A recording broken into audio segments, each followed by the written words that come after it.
Looking for excitement? Chumba Casino is here. Play anytime, play anywhere. Play on the train, play at the store, play at home, play when you're bored. Play today for your chance to win and get daily bonuses when you log in. So what are you waiting for? Don't delay. Chumba Casino is free to play. Experience social gameplay like never before. Go to Chumba Casino right now to play hundreds of games, including online slots, bingo, Slingo, and more. Live the Chumba life at ChumbaCasino.com. No purchase necessary. VGW Group. Void where prohibited by law. 21 plus. Terms and conditions apply.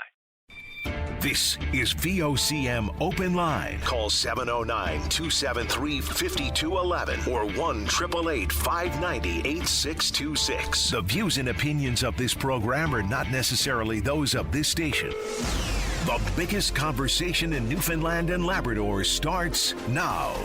Here's VOCM Open Line host Paddy Daly. Well, good morning and welcome to the program. It's Friday, July the 19th, 2024. I am Brian Callahan in for Paddy Daly, who, if you were listening to the show yesterday, you would know is taking some well-earned time off today, and that puts me in the big chair. And it is a big chair, figuratively speaking, that is, of course. The actual chair is pretty average in size, isn't it, Dave? And I never use it. Afraid I'll get too comfortable in it, to tell you the truth, and not nod off, but, you know, just get too lackadaisical, and it just gets in the way, really, so I'm going to give it a little push. So when you're tapped to fill in for Paddy, of course, not for the faint of heart, I can almost hear the refrain, he's no Paddy, and no, I am not. As we all know, that's a pretty high bar right there, so I can only hope that when I am called to sub in, there's a bit of news on the go and that we can all chew on and spur the callers, and there is that today. I'm just going to mention a few of the important things that are going on, and then I'm going to let you have at her. First of all, of course, we're all hoping for a successful resolution to the search for a fishing vessel that was reported overdue yesterday afternoon. Actually, last contact was Wednesday night for the Elite Navigator. And that was somewhere near Cape Friels at the time. And search and rescue were saying they were en route to Valleyfield to offload their catch. Now, that was late Wednesday. They were reported overdue yesterday afternoon, around 3:30. With heavy fog in the area, of course, off the northeast coast. That was hampering search efforts. We got two Coast Guard vessels, a SAR chopper, a Hercules aircraft, all waiting in the wings, so to speak, of course, for weather to clear. We're looking for some updates. We're hoping to get some updates. The newsroom is working on that as we speak. Not sure how many people are aboard the Elite Navigator, but, you know, needless to say, we're not strangers to these tense situations, and all hoping that, of course, she'll just putter into port there somewhere soon, hopefully, and at least some contact. Not clear, as I said, how many people on board. Officials say no flares or distress signals were received from the vessel either. So we'll be keeping an eye on that throughout the morning. Hopefully we have some good news on that in the not-too-distant future.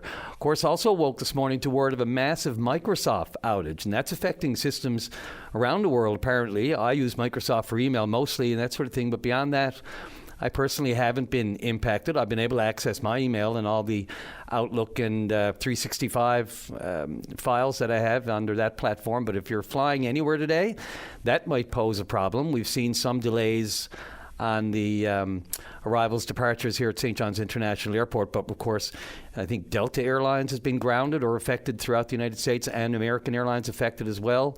Financial transactions in some cases, Visa, and the provincial government here as well has sent out just about an hour ago or half hour ago an advisory saying that some of their platforms may be affected. So if you are trying to access anything related to the provincial government this morning and you're having an issue, that's probably it.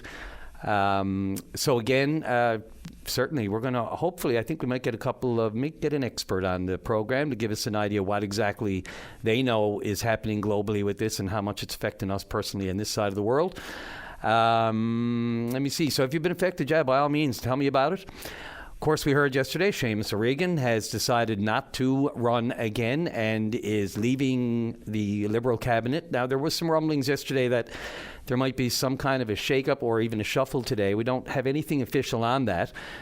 We do know that this is Seamus's last day as Labour Minister and that he won't be seeking re-election. But beyond that, not sure if there might be more to come on that front. So wish Seamus well, of course. What can I say? certainly an effective MP. Last going off on the Northern Cod decision, you're only as good as your last good decision, I guess. But in this case, he took some heat over that. But certainly, when you look down the list of accomplishments of Seamus over the last 10 years, and 10 years is a good cycle for an MP. Some will stand longer, some will stand shorter. MHAs, some will stand for 28 years.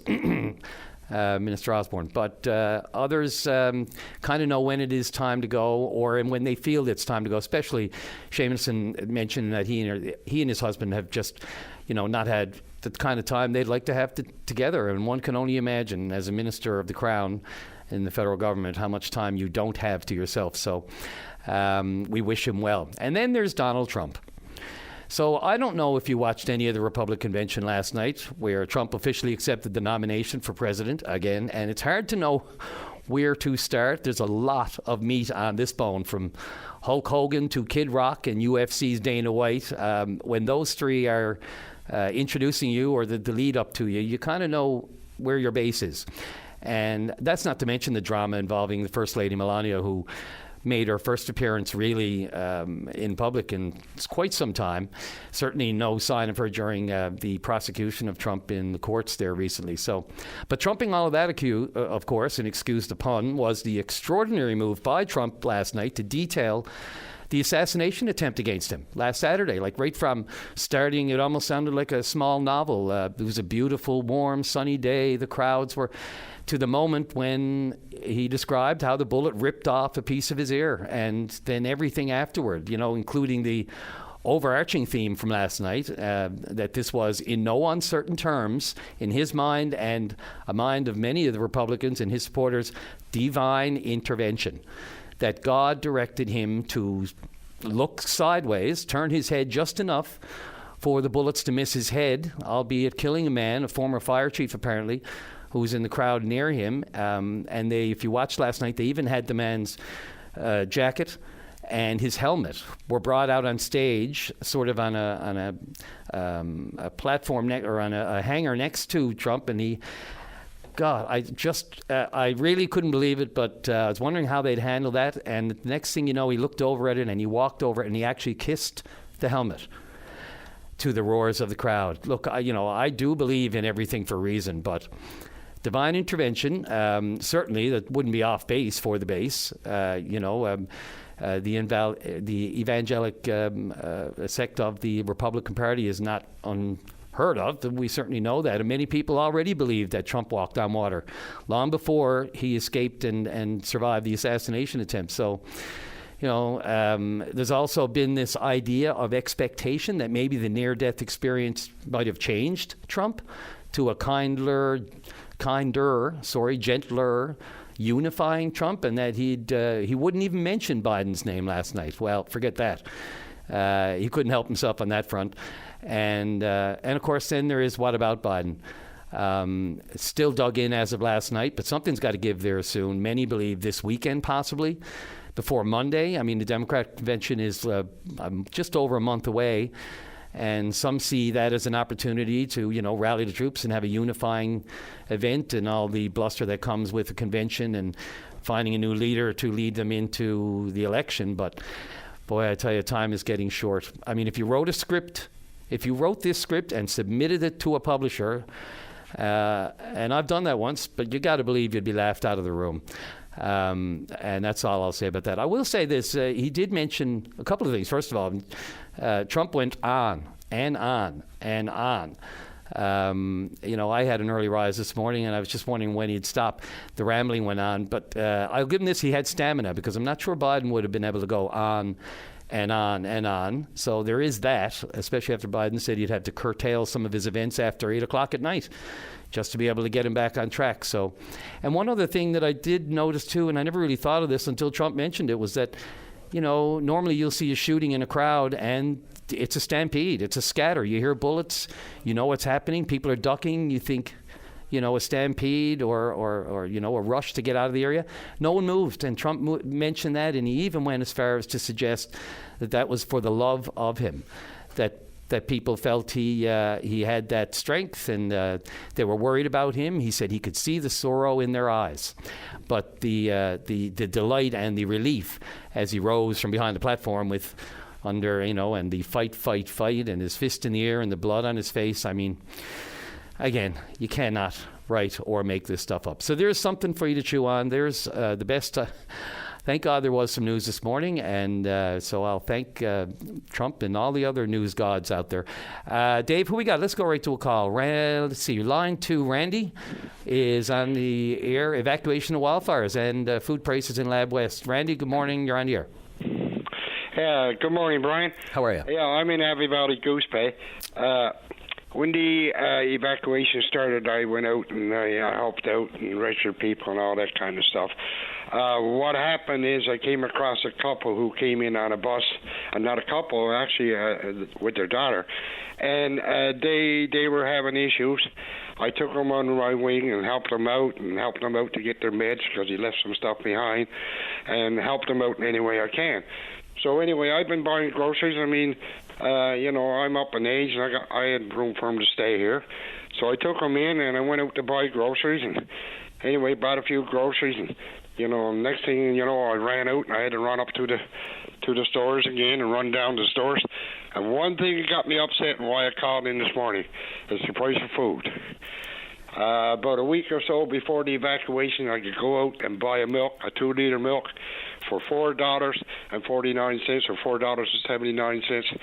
I went up to one of the stores and down to the other store. A 2-liter milk right now in Goose Bay is $7.19. A loaf of some bread is up to $5 and something cents. A bag of sugar $4. And if I had to go out, I went out yesterday. I bought some bread, I bought some milk, I bought a few other things, and sugar and coffee. And if you look at the total price, I pay between $30 and $40 for it, for 4 or 5 little items. And the prices went up $1 and $2 on the bread, in the course of a week. And I was very upset over it because, somewhere along the line, the federal government, I say the federal government, they're the ones that got the price control on the food and stuff like that. They've got to do something about the price of food. People on fixed incomes just can't afford to eat anymore. Just think about it. You get a dozen eggs, you get a sugar, you get a loaf of bread, and you get a can of coffee and a few other little items just for breakfast alone, and you're looking at almost $50 just to buy it. Randy, first off to you, hats off to you for taking that on and going. We have people like you around this province who will step in a moment's notice and just, it almost turns people's heads to say, what drives a person to just go out and want to do that for other people? And I doubt you're rolling in it, are you? Pardon? I said, I doubt you're rolling in the dough. It can be expensive for you to be able to... Well, I'm not doing too bad compared to other people. I'm a senior citizen. Yeah. I'm 76 years old, but I take people in when I help them. And, I took these 3 people in, help them out. And, I helped them, I went to the food bank with them, helped them with their medicine and stuff like that, and looked after them. But then, I had to put a lot of food on the table. But, it really burned me when I went up there and see, a 2-liter milk jumped from $4.79 up to $7.19. That really, really burned me up. And that extra dollar you said on the bread too. I don't want to make that direct connection, but it sounds like what you're suggesting is that with the increased demand, all of a sudden people saw an opportunity and hiked the price. Is that what you're? It seemed that way. Why would it the week before? Why would I rounded off figures? Why would a 2-liter milk be $5 and then all of a sudden, it's up $7? That's a $2 increase. That's not inflation. That's robbery, as far as I'm concerned. Yeah, it's supply and demand, right? And it's business and it's supply and demand, and rather than and yes, the opportunity might be there, but some might say they should be thinking like you, trying to help these people rather than gouge. Yeah, and sure, there's business out there now and that are helping people and giving donations. Don't take me wrong, giving donations, stuff like that, right? In the churches, and we're taking people in all over the place here. Mm-hmm. But my beef is, that somewhere along the line, the federal government, I say the federal, not the provincial, got to step in and control the price of the food. I mean, there's got to be some kind of system. If I remember correct, Trudeau's father, way back, I think it was when they had the trouble with Quebec, 30 years ago, maybe 50 years ago, they brought in some kind of a system where people couldn't gouge anybody and all that. They put in some kind of a food regulation, right? It's time for that government to step up and do something about it, We know the prices are through the roof. It's just here. Imagine now, it's talk here about this week about the price of milk and how we have to look at how we actually supply that into 4 litres as opposed to... Sorry, go ahead. I had a dozen eggs on top of that. The price of eggs is $5-6 a dozen. Yeah, it's got, $3.99. I remember just a little while ago, I don't know if they stopped doing it altogether, but there used to be a rush on Shoppers eggs, Shoppers Drug Mart, because they're all $2.99. And you go in Shoppers, I hadn't been in Shoppers in months, and you go in, there's a lineup at the cash just for the eggs. You can't buy anything for 99 cents anymore. No, that's for sure, too. You can't buy anything for what you used to buy for. And while there's talk about prices coming down, I'll believe it when I see it. I haven't seen it. And, again, it's the sticker shock at the grocery store. Doesn't matter what you're at. You look at the ketchup you normally buy, or you look at the mayonnaise you normally buy, or the butter you normally buy. $9.49 for the butter I used to buy for $5.99 at the same time. I got the same issue, yes. And, it's above inflation. I mean, they talk about inflation, but they're not looking at the poor people. They're not looking after the people that are low income, And I don't see, Newfoundland. I think what Premier Fury is doing, going after the federal government for equalization payments, I think he's doing the right thing. But the federal government, I don't know. It don't seem like they're looking after the people, and they're more looking after the business people and what they are. Us, Yeah. Well, the federal government certainly has its issues right now, and we all know the first job of a politician is to get elected, and the second job is to get reelected, and then maybe the third job might be to make things easier for the people who are electing them. Maybe you should add in there too. Put someone in there that's going to do the job and look after us. Well, that'd be nice. It's a very generic term. You'd think that that's exactly what they're in there for, but we know some aren't. And I know. Yeah, they aren't. And others go in with the best of intentions, and get caught up in the quagmire of politics and playing the party game. But Randy, look, once again, I want to thank you for what you're doing up there and helping out people, everybody in Happy Valley Goose Bay. Like that's the third time. You just try to drive on the roads where you had a population of 8,000, and all of a sudden it doubled. Oh, yeah. Oh, no, absolutely. I mean, look, after all this, Happy Valley Goose Bay is the refuge for everybody in Labrador right now, and it looks good on you. So thanks for what you're doing. Thanks for what the other people of Happy Valley Goose Bay are doing. And hopefully, things will settle down up there. Yeah. Yeah, nothing happens here in Goose Bay. We had a small thunder and lightning storm this morning. Yeah, well, that's it. More rain. Bring on the rain. Let it rain. We're getting the rain finally. Yeah. So. Randy, thanks for the call. I got to get to the break. No problem. Thanks, Brian. All the best. Bye. Okay. Off to the break. Brian Callahan on Open Line. We'll be right back. And welcome back to the program. Let's go right to line 1. And Mike, you're on the air. Mike, you're on the air. Good morning. I don't know how familiar you are with the Compass Group contract with Eastern Health. I've been fighting this now for a lot of years, and it's very unjust and all the rest of it. It should never be there.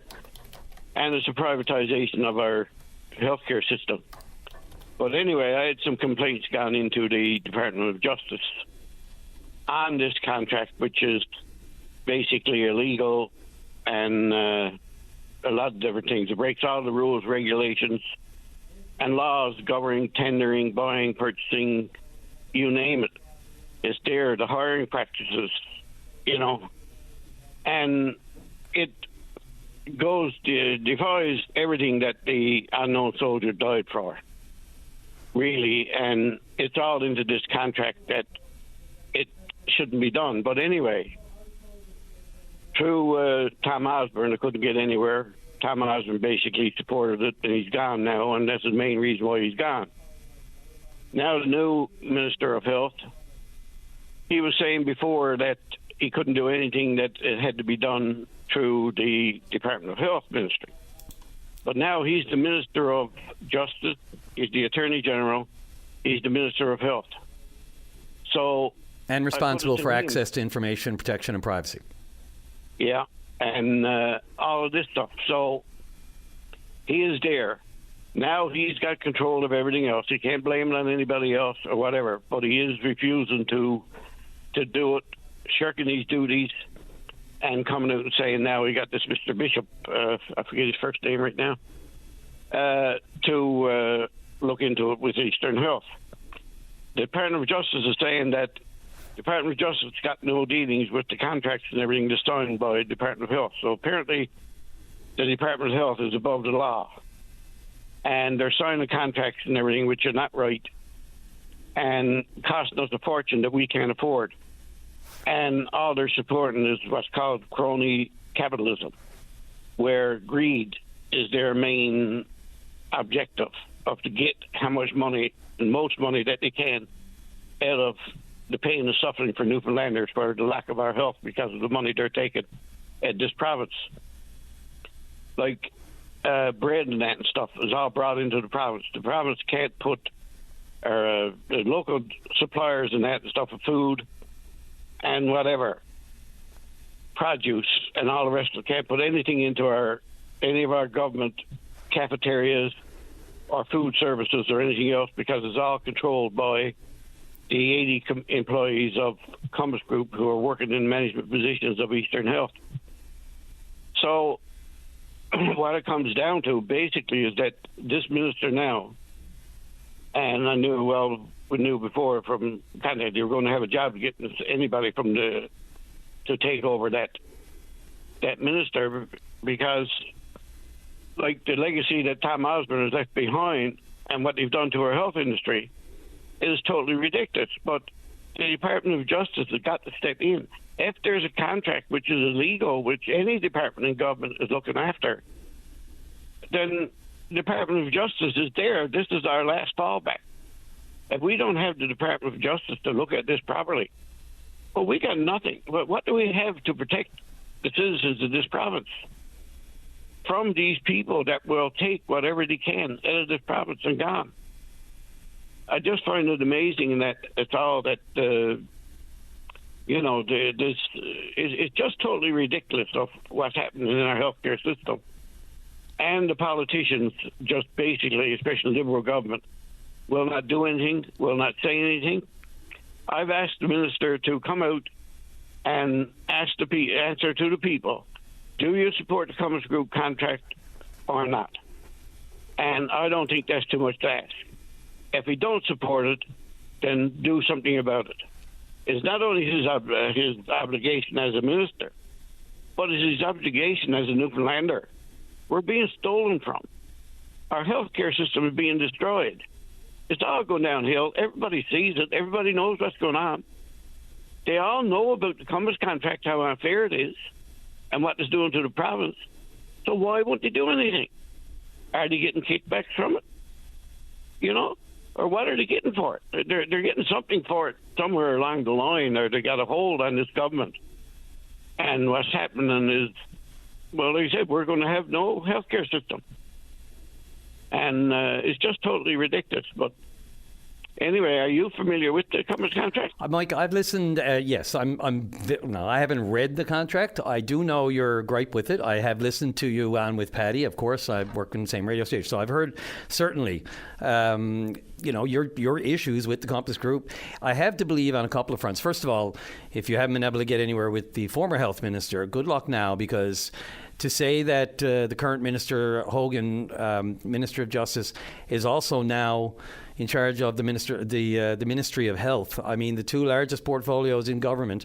To say his hands are full and that he has a lot on his plate, I can't believe that this will go on too much longer, or I don't know how long. I mean, I can't imagine the two largest portfolios that one minister would be sufficient to oversee both, and that he can handle decisions on all levels.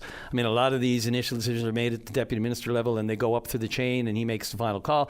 But to think justice alone right now, and the myriad of issues that are there, and then to pile health on top of that, it feels very much like something's got to give soon on that front.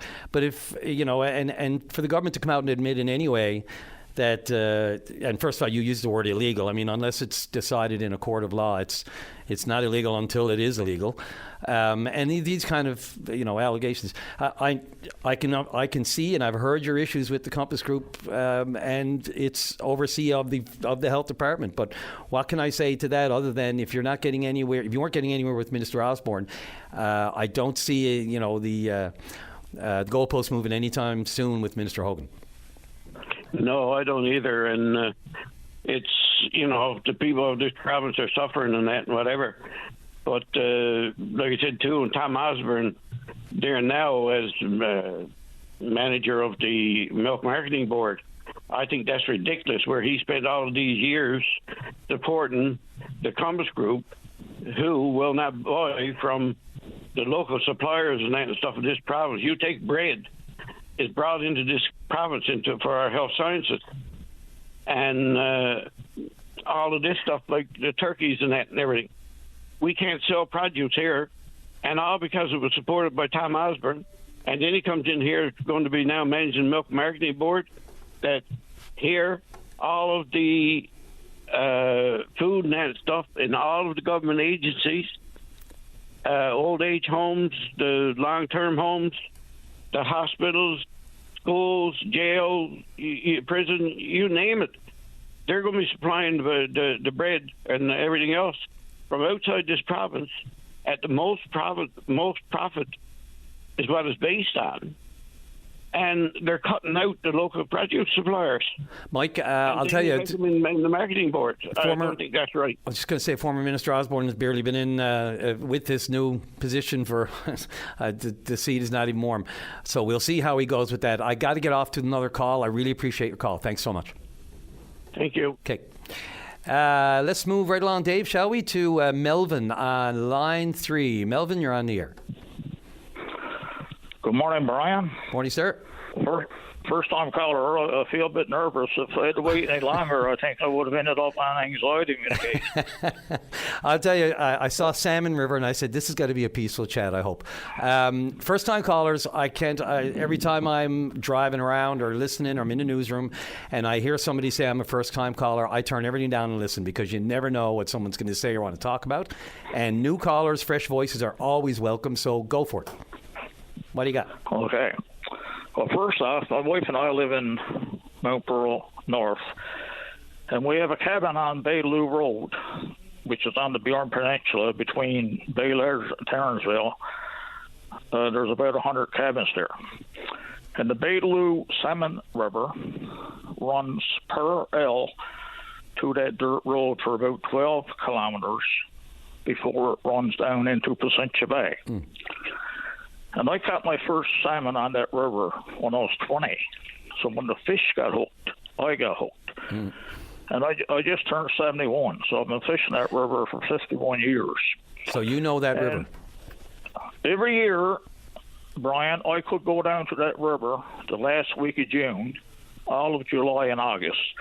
And if I did not catch a fish, there were fish there. Last year, everything changed. They put a fence across the lower section of the river with a counter on it. That would be okay if there was people there on the counter 24/7. But last year, they used to close the counter 6 in the evening. This year, they're closing at 10 at night. And salmon move at night. The salmon cannot get in that river unless it's high tide because of a barrier that's there. So the counting people leave at 10. Let's suppose you got a high tide at midnight. The salmon start moving at 11, and they get up, and they can't get up there near the river spawn because it's barred off. So they're smart. They know if they don't go back out on that same tide, when it gets daylight, they're trapped. So they go back out again. And last year, they all went up Rochon River because Rochon River last year was swarming with salmon, which is very unusual.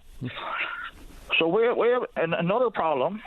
The smoke that's coming down, 2 years old, trying to get out to the ocean for the same time, can't get down. And another serious problem which DFO is supposed to be looking after is brown trout, which is not supposed to be going up that river, destroy everything. They're ending up getting through because they don't go back on the high tide. They're an aggressive species. So what really got us ticked off, Brian, is that somebody gave the order to put up that fence. We can't find out if it's provincial or federal. DFO is supposed to manage the fence. And guess who's doing it? Greg and Company, the people who are farming the salmon in Placentia Bay, the people we are worried about, are operating the counting fence. You got Fox in charge of the hen house. Like, it's crazy. We can't get nothing changed. It would make more sense to close the river in the daytime and keep it open in the nighttime, because that's when fish move, salmon move in the night. Melvin, have you had any occasion to have any interactions with the people, either from Grieg or from DFO or anyone who's been on that river, either monitoring, putting the fence in place, doing the counts? Have you had any chats or conversations with them as a local who knows that river? Well, Patty, if we phone federal, they tell us to phone provincial. And if we phone provincial, they tell us to phone federal. Like, we can't even find out, like, if the province gave the order to put the fence up and it's destroying the river, well, can't the province give the order to tear the fence down? They're doing the same thing on Cumberchance River. They put one up down there a couple years ago, and it's the same situation. The salmon are not getting in anymore. And you know for a fact that Grieg is involved with this? Are you saying that they are? And I mean, we welcome anyone from Grieg to tell us what their role is in this, but and how they became Grieg and Company get 8 to 10 employees on the payroll operating that fence, and they're operating it on a perfect schedule to destroy the river. And I guess I used to hear all kinds of people passing by my cabin going fishing. You don't hear anybody anymore. What's good to go fishing if there's no fish?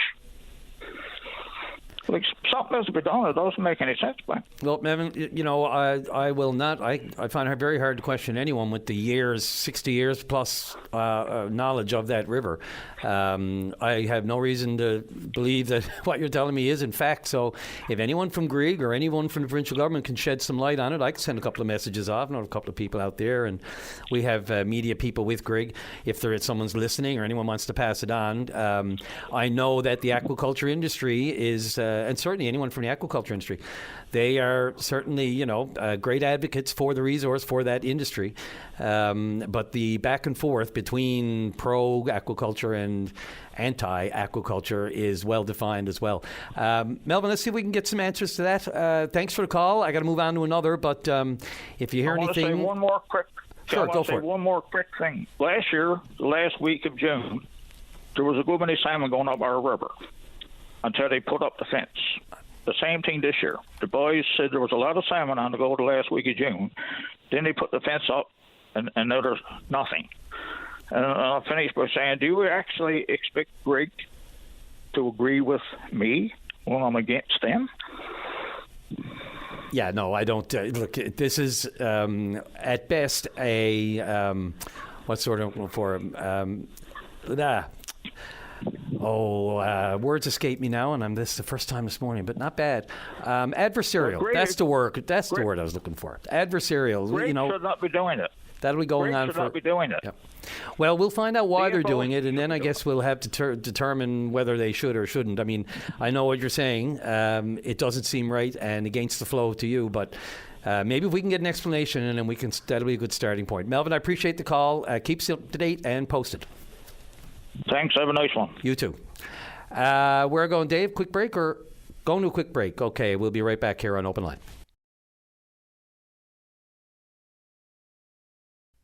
And welcome back to the program. Let's go right to line one. And Kevin Andrews, you are on the air. Good morning, man. Good morning. How are you?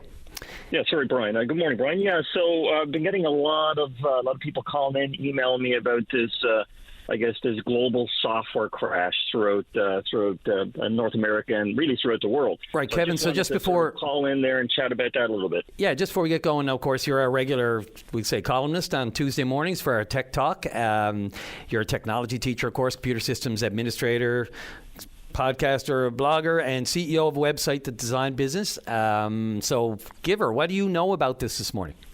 Yeah, I mean it's still developing, but based on I guess the tech people that I've been talking to and following these tech circles, we're really looking at a global worldwide crash of Windows-based computers that are running an antivirus or an anti-malware software program, really from a very reputable global security company called CrowdStrike.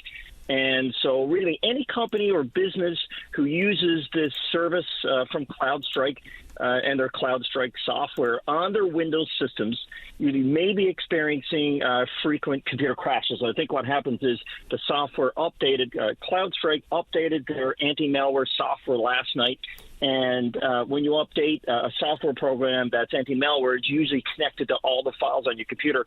And if it's not compatible enough, it'll crash the computer. And that seems to be what's happening with a lot of computers worldwide now. So that would include computers in hospitals and businesses and airlines, grocery stores, and even banks. So, many computers and really many companies are affected here. And even the provincial government systems, they've sent out an advisory noting that health services, including Meditech, used to manage patient care and finance information, that could be. What strikes me, Kevin, when I first heard this, and I was just getting my eyes open and head around waking up this morning, and the first time I heard it, and then I heard, as you just said, that it was related to this update of their own system involving, their own cybersecurity.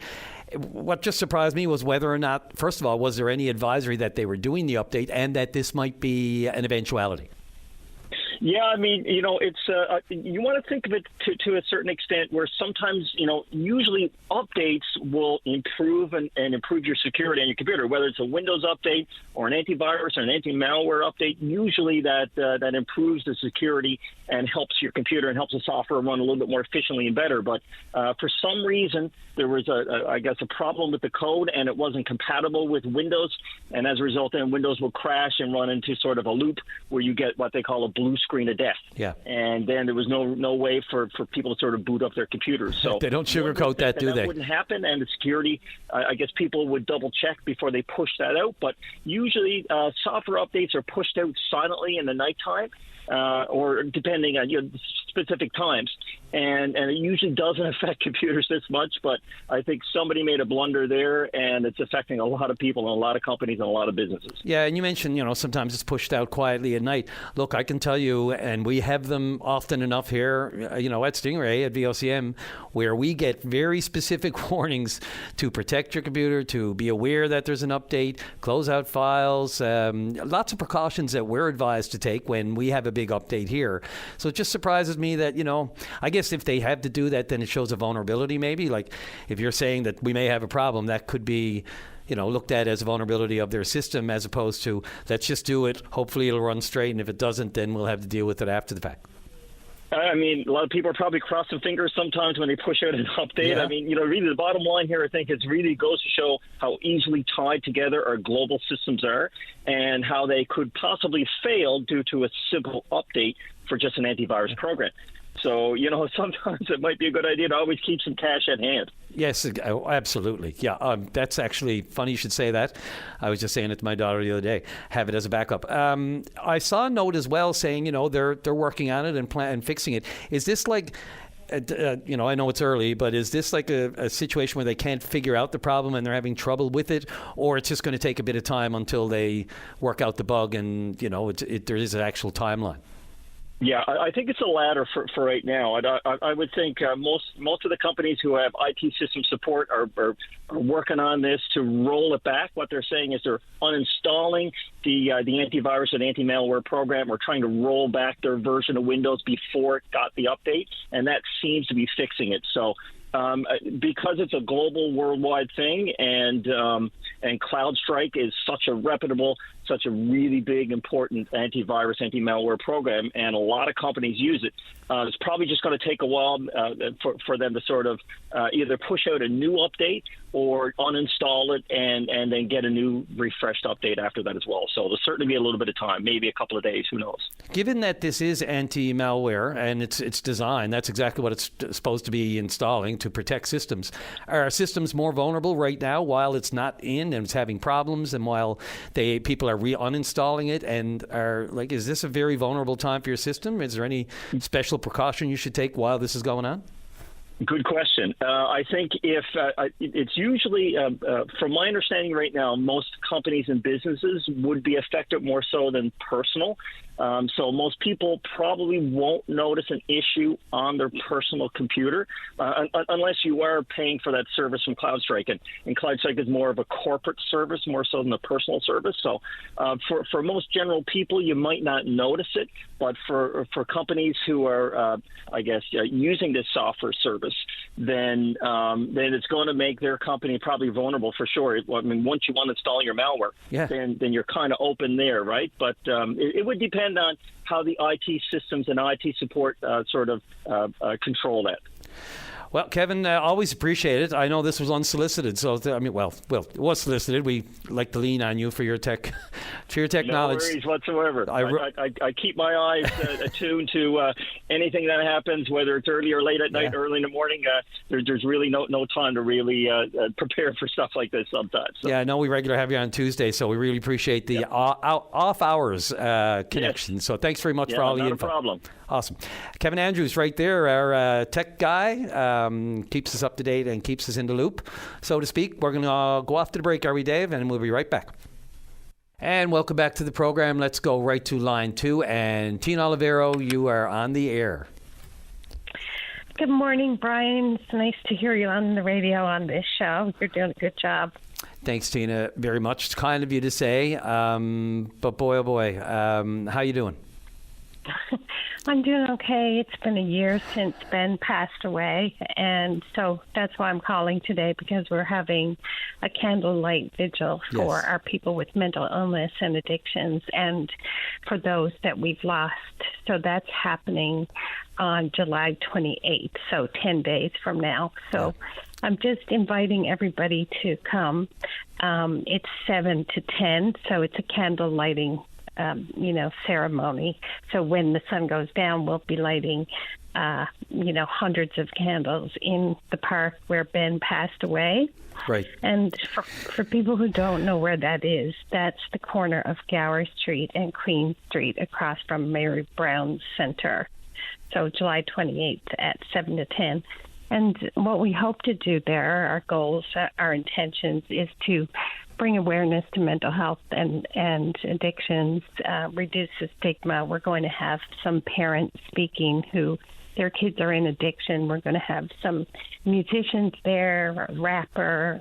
The community is really coming together to support everything about mental health and addictions. We have such a huge gaping hole in our system with support for our people, and I guess the citizens of our province are just banding together and trying to keep this top of mind and getting the help and supports that are needed. So it's a time to comfort each other and connect with each other and share some coffee and cookies and conversations and music and love and light. It's called the Love and Light Candlelight Vigil.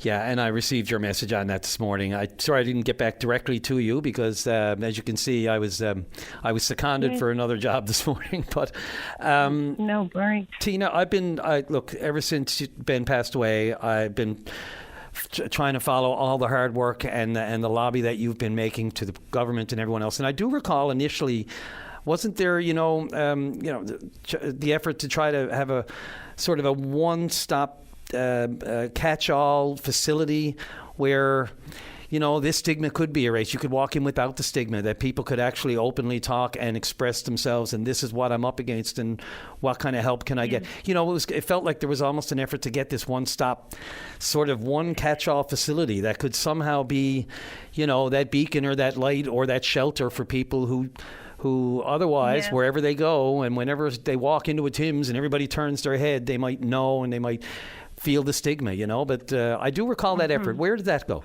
Where we've gotten so far is that we created Guardians of Recovery, which is a nonprofit, and we have programs and classes in place for people who need support. We've helped about 36 people get to rehab and stuff, rehab and hospital, and over 200 parents in our programs that their kids are on death's door. So that's what we've been able to manage in terms of programs. But ultimately, our goal is we've been lobbying with government to have just something very, very simple. When people need detox, they need to be able to get in. When they need rehab, they need to be able to get in. But that's not happening. And so people are waiting weeks, months to be able to get in, get help, which impedes what we're doing because we want to build sober living homes. And part of recovery is relapse. So when relapse happens, they need to go back into rehab and detox. So nobody can really safely help people recover in a linear way where all roads lead and support to recovery. We have so many breaks in the system. So it's so simple. Like, I think this is an opportunity for our journalists to actually check in and figure out what's happening with the budgets, what's happening with all the spending for our mental health division at Department of Health, because something's awry for sure. But we need to look and see what is it about our system that someone can't go to detox when they ask for help. Why can't people get into rehab when they're in that moment, when they have realization and clarity to just get into rehab? And then why can't we have supports once they get out that facilitate their recovery for as long as needed? Could be up to 2 years, for example, that it takes for a brain to recover from a major addiction, for example. So we just don't have the supports, and we just don't have the system in place. It's really not that difficult. I did meet with the Premier a couple of weeks back, presented an easy plan for us to implement. He said he would consider it. But I've been fighting this for like 7-8 years now, and honestly, I have not moved the needle, really. I mean, we've helped individuals, but in terms of a systemic solution that's actually going to work, we're nowhere even close. So it's an opportunity for journalists to look into it, see what's actually going on, why things aren't moving, and why all the backup and why we are where we are. I guess I can't help but ask, it probably doesn't make the situation any better that the health minister, the current justice minister now has taken on the health portfolio. I can't imagine that makes his job any easier, or he has less work to do. And if you say the needle hasn't been moved in 8 years, you're worried that it might move backward. My thought on that is, I don't understand that move whatsoever, unless he plans on taking over the health portfolio and leaving justice. I'm not sure what the actual target is with the Premier's goal or objectives there. But ultimately, the final decision maker on all of this stands with our leadership, our Premier. So he's the person who's going to solve this systemic issue. The systemic issue is making sure the police actually do get the drugs coming into the province. The systemic issue is helping the people in jails. None of that is happening. And the systemic issue is our medical system working appropriately. And that means having the right people in the right seats that are actually making things move, making things happen. For whatever reason, that is not occurring in our province. And when I think, why doesn't something move? Why doesn't something work? There's usually a reason why someone's holding it back. Could it be corruption? Possibly. Could it be, just they don't want to be seen in a negative light? I don't know. But there is a reason. There's a reason why things are not moving. I mean, I sent in a request to find out what happened to the provincial spending budget for 2023 for our mental health and addictions. I did not get an answer back from Siobhan Cody's office. So these are the types of things that me, as an individual, a mom who's lost her son, these are things I've been working on for last year. And I really can't say that I'm any further ahead at all, even though we've had lots of awareness and lots of media coverage, and that's been great. But to actually say, wow, you can now get into detox, you can now get into recovery, we can now build a sober living home. I can't say those concrete things that are so necessary, which is so sad. It must be discouraging, Tina. On top of the frustration with not being able to get out, you're still mourning your son. And not a day goes by that I don't see a picture of him, and I don't see you out advocating for him.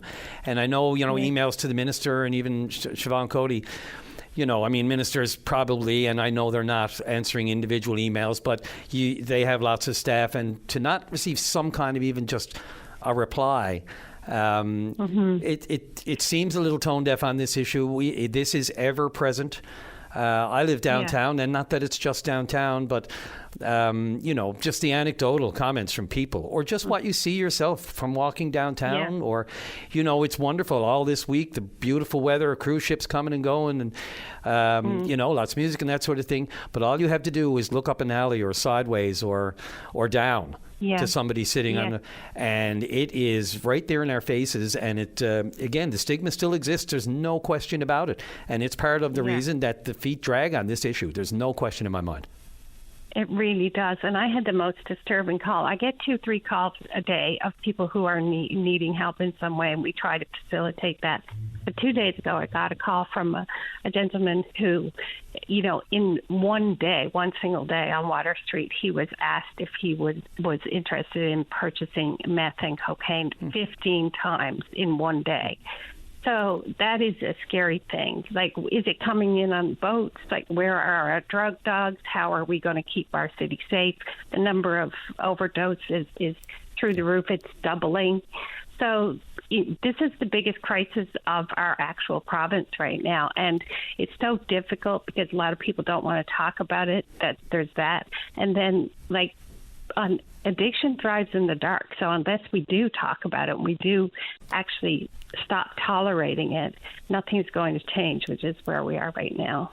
But the vigil that we're having, the candlelight vigil, is about all of those conversations coming out, and it is about, real moms who are struggling. Some, we have one person speaking, her daughter and her grandson are both currently in addiction, which is a horrific thing to deal with.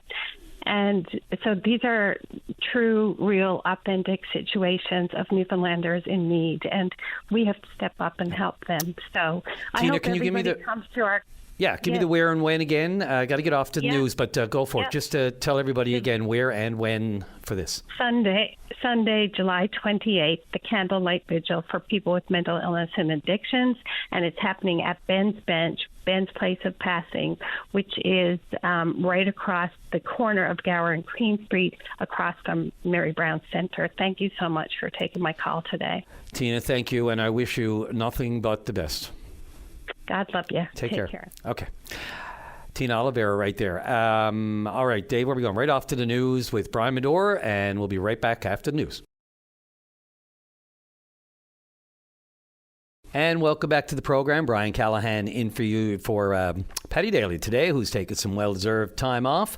And I mentioned off the top there that, of course, with the resignation of Seamus O'Regan as Labour Minister with the federal government and doesn't plan to run again, there was some talk there might be a federal cabinet shuffle coming maybe today or just involving all of that. Nothing official on that. However, there is a swearing-in ceremony, or we're learning now, scheduled for this afternoon involving the provincial government. And can't say for sure. We don't have official word on who is coming in or going out, or what the swearing, who's going to be sworn in, what it all entails. But we were just talking a moment ago, and of course we all know in the news that there's been some suggestions that, the justice and health portfolios for one minister are just too much. There's so much going on with both, as we just heard from Tina Oliveira right there just before the break, and the myriad of other issues going on with health, our largest, biggest budget line item in the budget, but and justice being taken on by John Hogan. So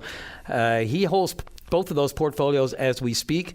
Whether or not that's the situation at the end of the day remains to be seen. So this swearing-in ceremony is set for 2:30 this afternoon at Government House, and VOCM News will be there. Let's go to line 4, and Cindy, you're on the air. Hi, good morning. I just wanted to touch about the housing problem, about finding somewhere to live. We're 6 months looking for a place and can't find nothing. He's subsidized by Newfoundland Labrador Housing. They give him a top-up to pay his rent. But, who's that? You said they...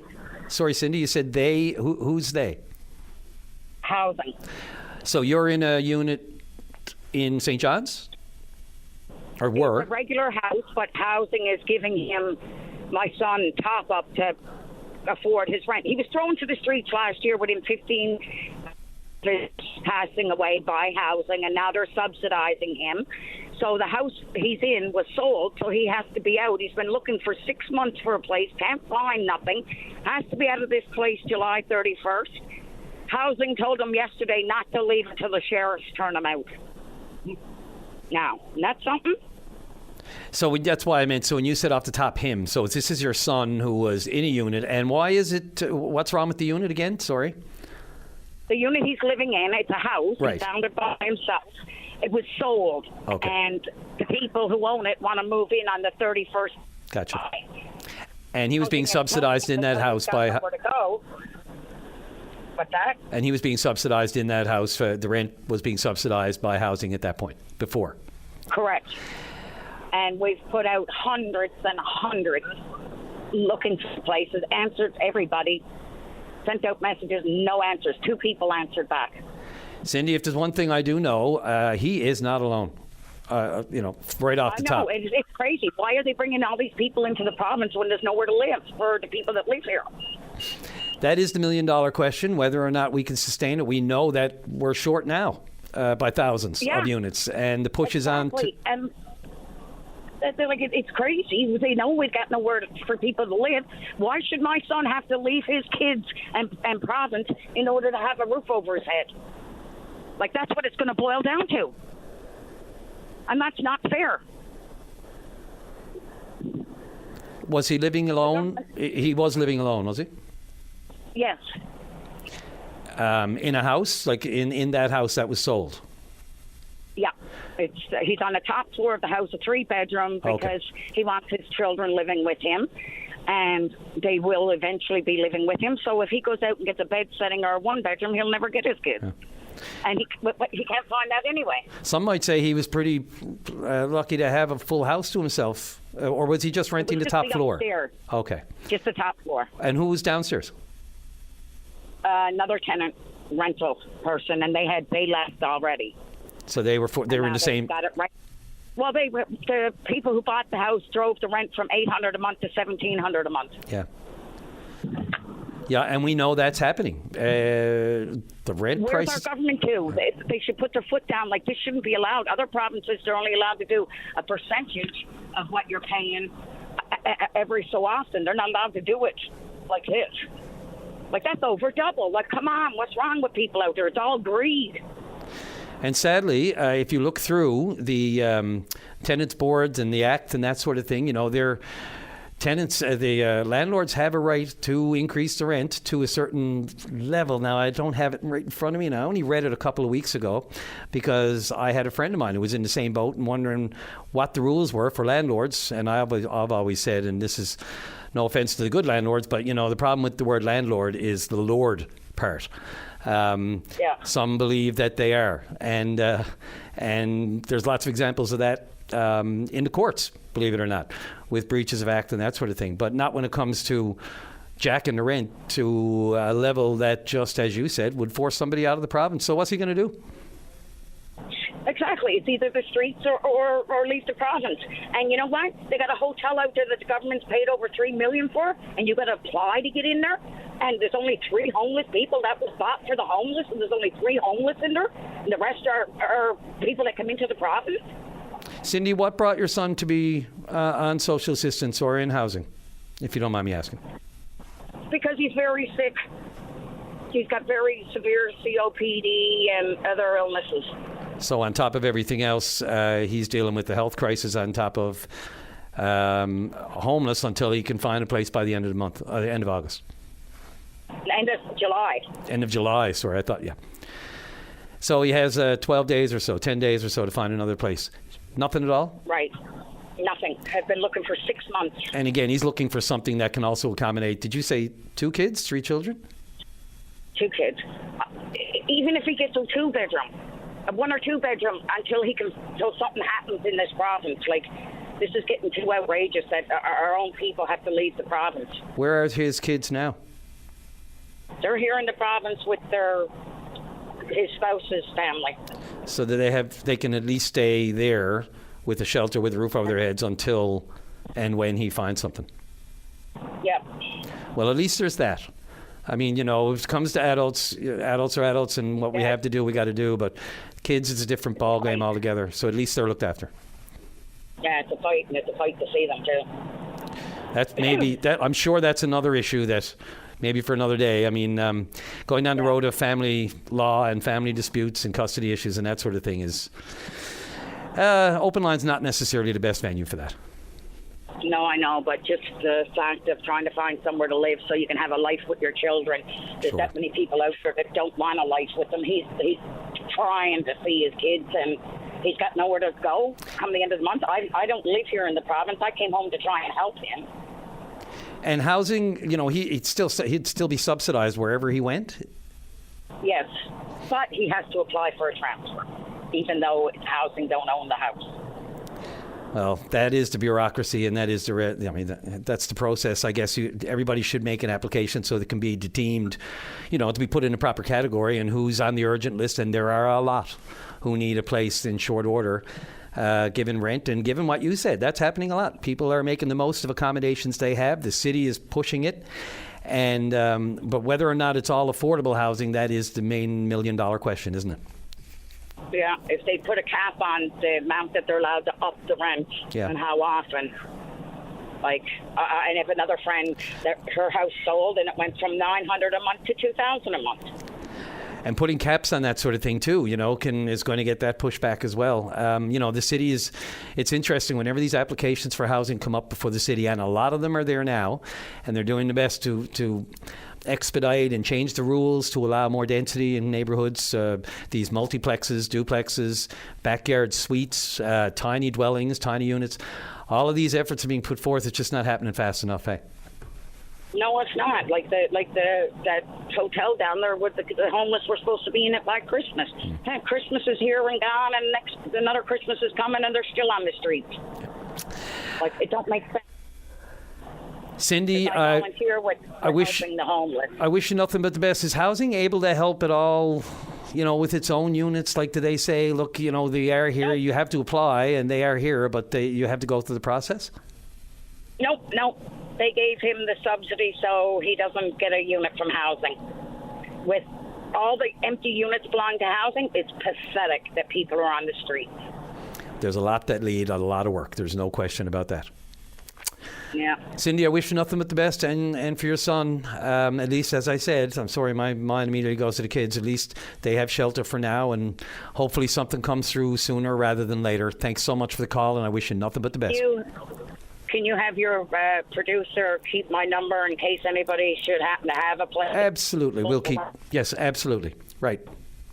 So someone's listening to Cindy there now, and there's, as I said, there's enough people out there. We get success with this one. The phone lines will be flooded, but absolutely, we'll keep your number. Anything comes up, we will let you know. Thank you so very much. Thanks, Cindy. Take care. All right, Dave, where are we going? Are we going to break it? Yes, sir. Break it is. Okay, off to break time. Brian Callahan on Open Line. We'll be right back. And welcome back to the program. Let's go right to Charlie, line 5. Charlie, you're on the air. Yes, good morning, Brian. I almost called you Bill that time. That would be a compliment if you're referring to my dad. Yes. God rest him. We used to have a few arguments way back in Baz Jameson's time. Oh, my God. There weren't arguments. I'm sure they were polite discussions. Well, okay, we'll call it that. Just a couple couple of quickies before I get to the main thing. I saw Carl Diamond on last night. Oh, my. And my theory is that, like, when he started first talking about making these drones, he talked as if he had investors lined up. Now, talking to somebody is not exactly lined up, but he revealed last night that he didn't really have investors at all. And just so what people, I mean, we should never assume people know exactly what we're talking about, but Carl Diamond with the Stephenville Airport. Go ahead, yeah. And now he's talking about an investor in the UK, and he can't give any details on that. I really think it's a scam. I think he wanted the airport, that when the energy projects get going, the airport will probably thrive, and he can make money that way. I think that was the old plan in the beginning. Anyway, that's my theory. It feels like he's hoping the stars will align, and everything that was built up and came from the German Chancellor's visit, and all the other execs, from everybody from Mercedes to whatever, that will push in, and then he'll be able to sort of piggyback. That's what it feels like. Now, I have no idea. None of us have any idea. And to echo Patty's words, I hope it goes somewhere, but boy, with every passing day and every time there's no information and no update and nothing factual to tell us, no deadline, no timeline, boy, it still feels awfully suspicious, but at the same time... Feels awfully scammy. How about that? It does, but at the same time, there is opportunity there. I mean, if he doesn't, somebody is going to seize that opportunity, somebody with the capital or with the investors who can take it, because it just feels like, it's got to happen. If the West Coast development of wind to hydrogen occurs the way the international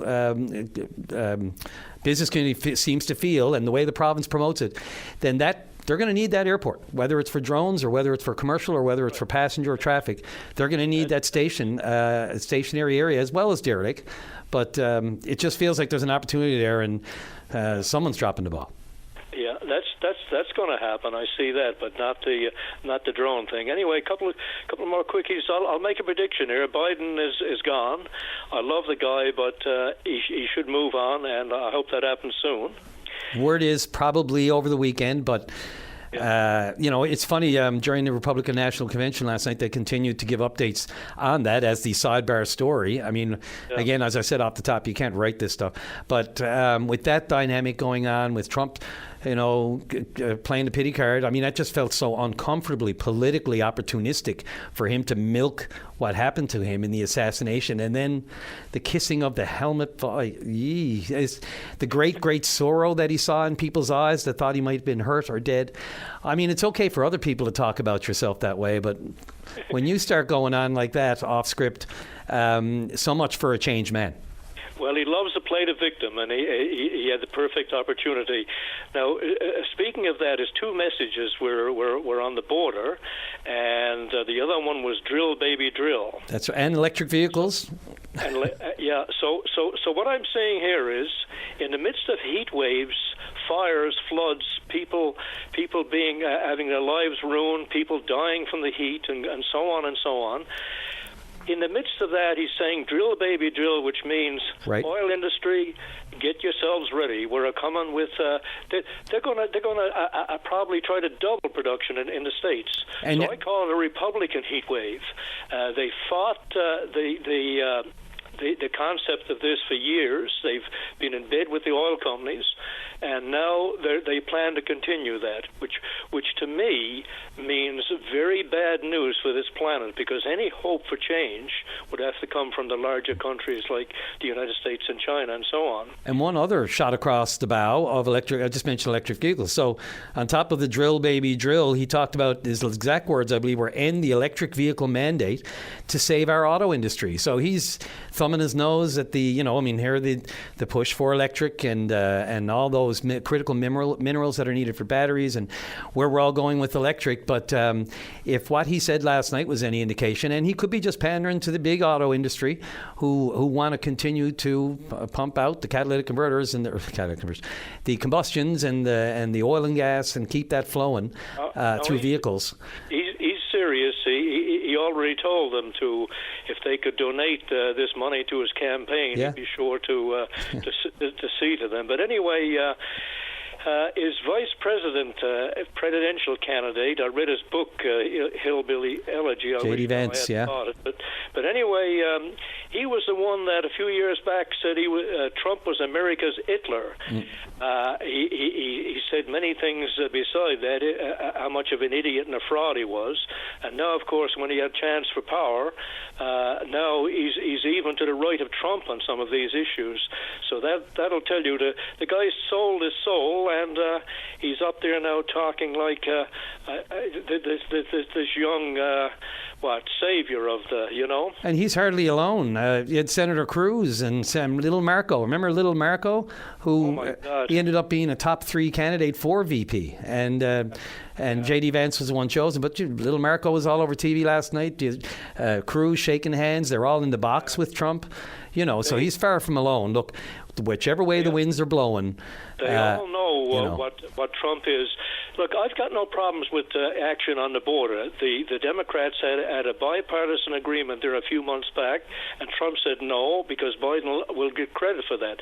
They have to do things on the border. But when that guy comes out and demonizes these 99.9% are poor people escaping economic hardship and crime, and he calls them murderers and terrorists and rapists and so on, that's what bothers me. And Americans, if they can't see that guy is trying to induce fear into them rather than trying to solve it in a rational way. But anyway, the last thing I want to mention is a book called The Long Con. The author's name escapes me now. I'm in the middle of it. And one thing I learned from The Long Con, beside the grift and that has been going on since Goldwater and Barry Goldwater. Oh my God, there's a name. Go ahead. Yeah, but anyway, I kind of knew they were stealing from donors and so on and pocketing the money, donors thinking they were supporting a political cause. But the thing that really surprised me was when he said the evangelical movement under Falwell, the moral majority back then, they were actually against the civil rights movement and the civil rights bill. And that sort of blew me away, because now that many of these, like Franklin Graham and other idiots who support Trump, they're the same ilk as that crowd who didn't want black people to gain any voting rights and so on. So they have an history, like the Republican movement, of basically white nationalism. And those people, the Baptist church and that, a lot of them come up here, they go down to the States and they come back here and they're all converts. These are total racist people. They don't want a mixing of people, the white fright, some people call it, and that's why they support Trump. One of the main reasons, I should say, abortion being another. You notice he didn't mention abortion last night. He knows that's not a winning cause, so he just ignores that issue, right? Or he pretends that he'll have something in between, Yeah, explosive enough, although, the idea is here he's handed it to the states, and that was his intention in the whole beginning of it. Exactly. Interesting, too, I don't know if you saw Franklin Graham, of Billy Graham ilk, come up and a big endorsement last night. One other thing I was going to mention. He was there. I didn't know he was there. He was one of the speakers last night. And I'll tell you, the spit of Billy Graham. Probably not the things that Billy Graham would have said. I kept thinking, would he be saying these things? But endorsement and everything else. I was just going to say, too, Charlie, one of the things that I've noticed in the coverage, I like the addition, CNN is of one of the many that you can watch, but CNN in particular, they have their fact checker now. So the myriad of things that a guy like Peter Navarro or someone like he said the other night, it's hard to keep up with the either exaggerations or the outright lies and the allegations that they make against the democracy in the United States. But they have a fact checker now who they'll go to right after a speech and say, how many things did he say that are true? And they'll go by it and then try to line it by line and say, this is true, this wasn't true. It's interesting dynamic. It's kind of what they always needed, because when you hear them go off like that, you wonder how much of it is, because they can say anything until somebody says it's not true. Well, those Americans that come up here, a lot of them are Trumpers. They say things regarding the border and guns and so on. Basically, they don't want people coming in. It was okay to have people come in to do their dirty work in the fields and so on. But the anti-immigration thing comes through, and a lot of them say, "Oh, you guys are up here listening to CNN and MSNBC and so on." I'm sorry, a lot of us read books too, you people out there, and by the way, CNN and MSNBC and some of these others, if they tell lies, they're brought to task. They're basically very professional, honest people, and you can't say the same for Fox, who's been fined billions of dollars for their lies, proven lies, and you talk about people watching too much of cable news. Well, I've got news for you. There's newspapers and books, and most of the cable news that most of us watch is by professional, honest reporters. And you see Tucker Carlson in the box there too, and making a speech last night. I was going to say, Charlie, too, it'll be interesting. You mentioned the gun lobby. Trump's always been a supporter of the NRA. It'll be interesting. I haven't heard him comment yet, but, he was almost a victim himself. Right, of an AK-47. I don't think it was an AK-47. It was an AR. Sorry, and he was almost a victim himself. And I haven't heard, whether or not his position has changed at all on gun rights. But there it is. His position hasn't changed because he needs their votes, and the gun industry, of course, their lobby is something else. And of course, he blames divine intervention for saving him. So probably wouldn't have mattered to him what happened or who shot, but the Lord was going to be there to turn his cheek, so to speak. Well, he's called for blood. He's blood in the streets, and he's called for violence. Perhaps. There's some due deserts there, but anyway, I'd like to say more on this, but I'll insult too many people regarding his happy accident. Anyway, I'll leave it at that. Charlie, appreciate the call. Always, thanks so much. Okay, thank you, sir. Bye-bye. Thanks a lot. We could talk all day on that one. Quick break, Dave. Brian Callahan here on Open Line. We're going to take a quick break. We'll be right back. And welcome back to the program. Let's go to line 6. And Reg, you're on the air. Good morning, Brian. How are you this morning? Good morning, Reg. I don't know. That's a good question. Run off the head. A little bit of in a spin, just trying to navigate the waters here. It's never for the faint of heart hosting Open Line. What you hear on the air is only a fraction of what's actually going on behind the scenes. But I think, Reg, you're calling about the Elite Navigator, the vessel that's missing off the northeast coast, are you? Yes, sir. I had a couple of topics that are going to today. One was the fisheries, but I'm going to leave it for next week, Brian, because I heard the news. Actually, I didn't hear it till this morning. And being from Greenspan, born and raised, and I mean down around that area, I don't know of the people. I think I know the gentleman that owns the boat. But anyway, I thought it would be appropriate today to leave that one alone, or leave my topic alone, and just send my blessings to the families of those the boys who's on board. It's pretty tough, Brian. Like God, we have so many fishermen out there, brave men and women that, do their due diligence in all kinds of weather, rough seas and what have you, and seems like every year or every second year something goes wrong and what have you, and it's sad, what I mean, the way of our life here in Newfoundland and what they got to go through. But I just thought this morning I leave well enough alone and just hope and pray that they will find the boat with the men on board and they're all safe and sound. And we can't give up hope. We got to be positive, stay positive, and till the last minute. Brian. So. After this morning, I didn't hear it last night because I grew up in a fishing village in Greenspan. My dad fished all his life, and I done a bit of seeding over the years, and I know what it can be like out there.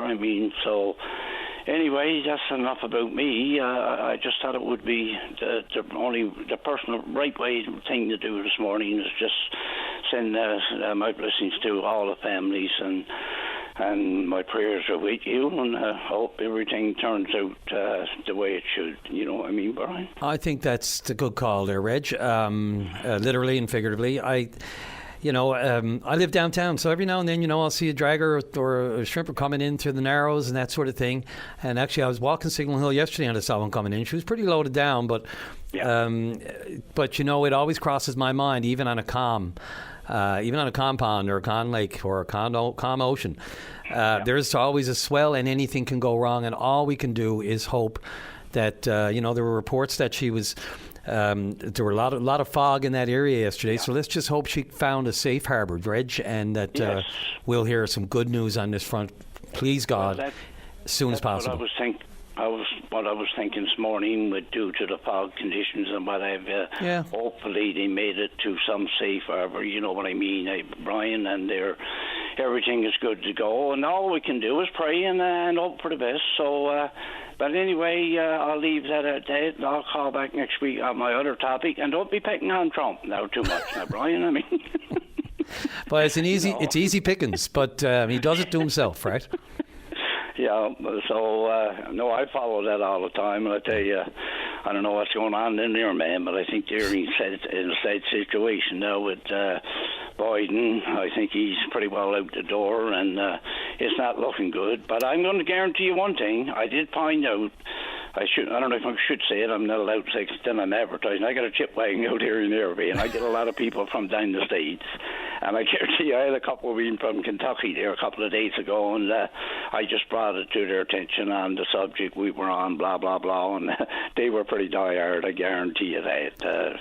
He's the man, he's the only guy, so, and Trump is Trump and not Biden, so. But yeah, it really, what the choice comes down to, Reg, it comes down to, for a lot of people, morality versus the economy. For some people, Some people very much believe that Trump knows what he's doing financially. And when you look at some of the numbers, and they'll all tell you their numbers are better than the other numbers, but the financial know-how, there's no question. He knows how to navigate those waters. And arguably, even some of his biggest detractors have said that, his policies and the work that they did in the last term. But then, we all have short memories, or some of us do, and some of the things that he has said against women, some of the things he's done against women, some of the things that he supports, and his waffling on abortion rights, and and the things that he will say about the border and the people crossing the border. Exactly. It's all inflammatory. It's all designed to, strike some level of fear, but then I'm here to save you. So, it all rings a little bit too harsh for me, and I think people are looking for that middle-of-the-road candidate that just hasn't popped up yet, whether it's Kamala Harris for the Democrats, whether it's, they're just looking for one good person that can knock them off, and that person hasn't stepped up, and time is getting short. Well, this is the thing, we're running a tightrope here, Brian. I mean, it's only a few months, and the way things are going now with the Democrats there, I mean, I don't know. I mean, Kamala Harris, she might fulfill his footsteps. I don't know, but I'm sure there's a couple of guys there that can do the job. But I think, God love him, he was a good man. I thought he'd done a lot for the States, but I guarantee you right now, just my personal opinion, I'll leave it at that. God help the States if Trump gets back in. I tell you, it's going to be a sad day in their history. But anyway, my friend, you're a good man. You're doing a good job. And when I talk to Patty next week, I'll say you're going to have to take some more time off. So, Brian, let's not wish those things on. There's enough people yelling at the radio for you to give that up.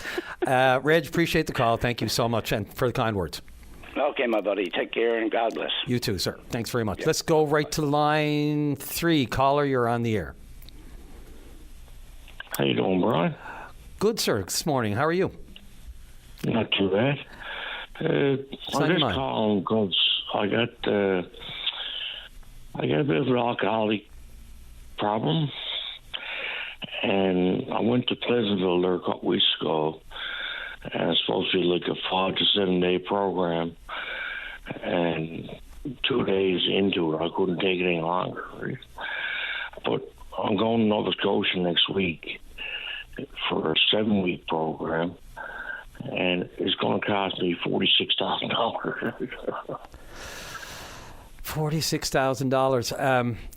First thing I'll say is the effort you're making is laudable. I mean, there are people who don't make the effort, and we know what happens there. What was it about it that you couldn't take anymore down in Pleasantville? It was the nurses that were great down there, but there's fellas beating their heads off the walls right down them, and it was just crazy down there, right? So, but I asked, I was talking to this facility yesterday up in Nova Scotia, and they're going to take me in, but like I said, it's $46,000, and I said, can you get any government assistance on this? And he said, you can, but it'd be 3 to 5 years to get it. You mean the application process and approval and all that sort of thing? Yeah. Doesn't sound like you have 5 years to wait around for something like that when you're actually making a serious effort. Well, I won't be here in 5 years. Yeah. I don't want to say it that way, but when you put it that way, it's, down that road of alcoholism, it's not a pretty sight, and there's not a lot of ways out of it unless you get assistance and you seek help, and you're doing that. Making it cost prohibitive doesn't seem to. It seems to be counterproductive, to say the least.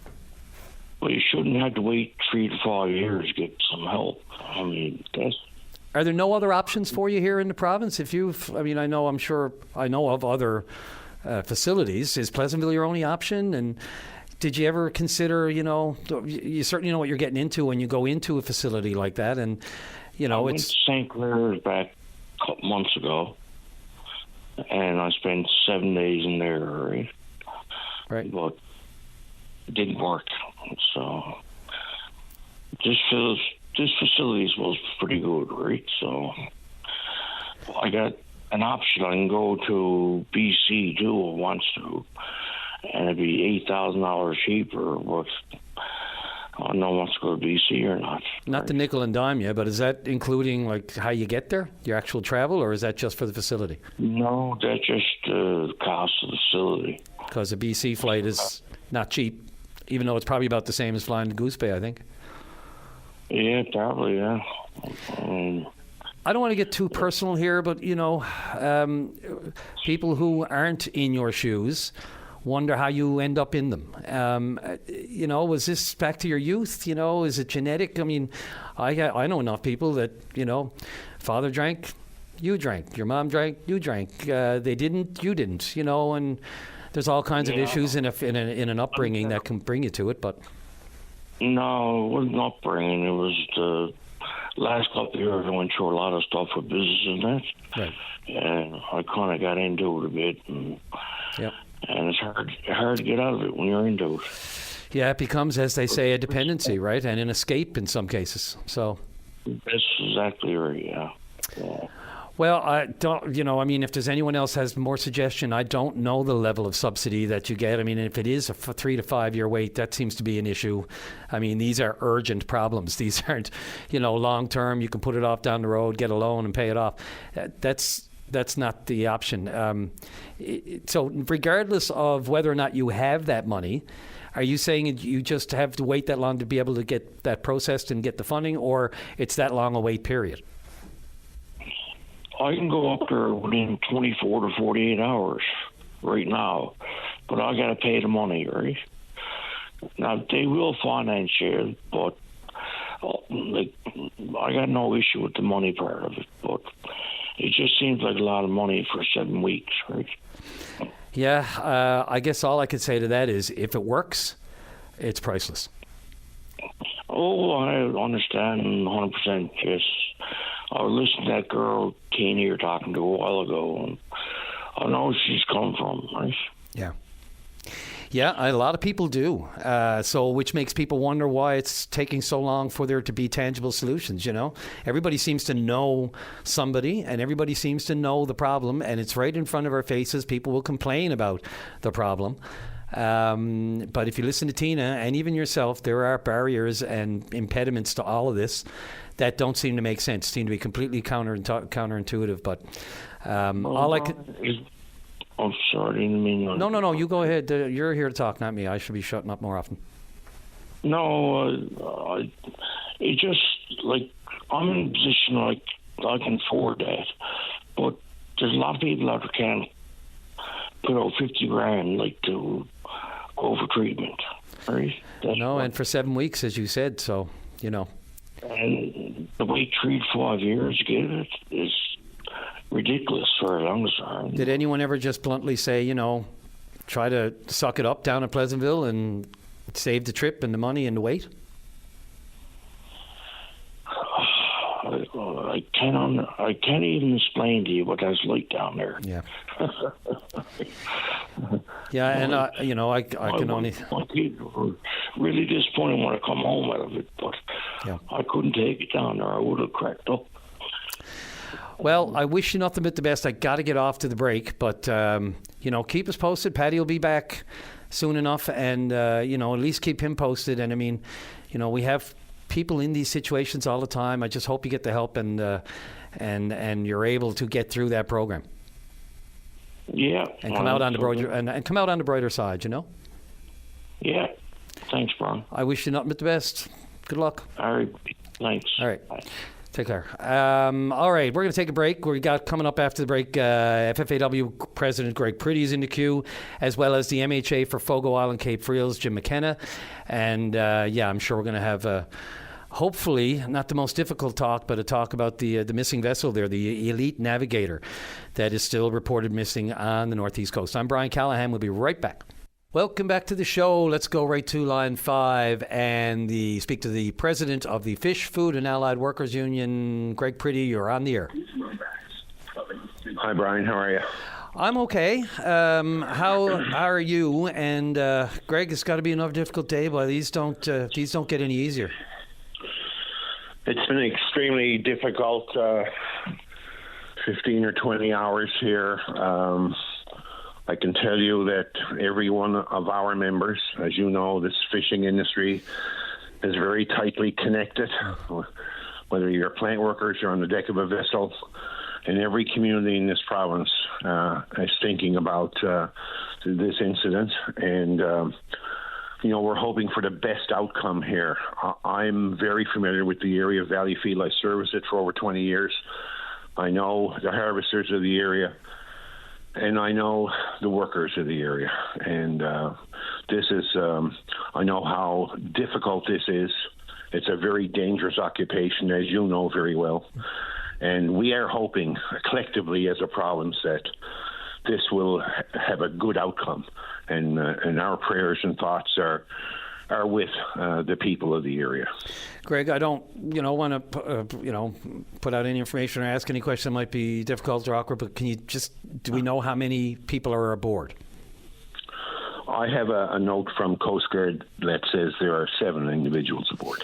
And I'm guessing if not all of them, some of them.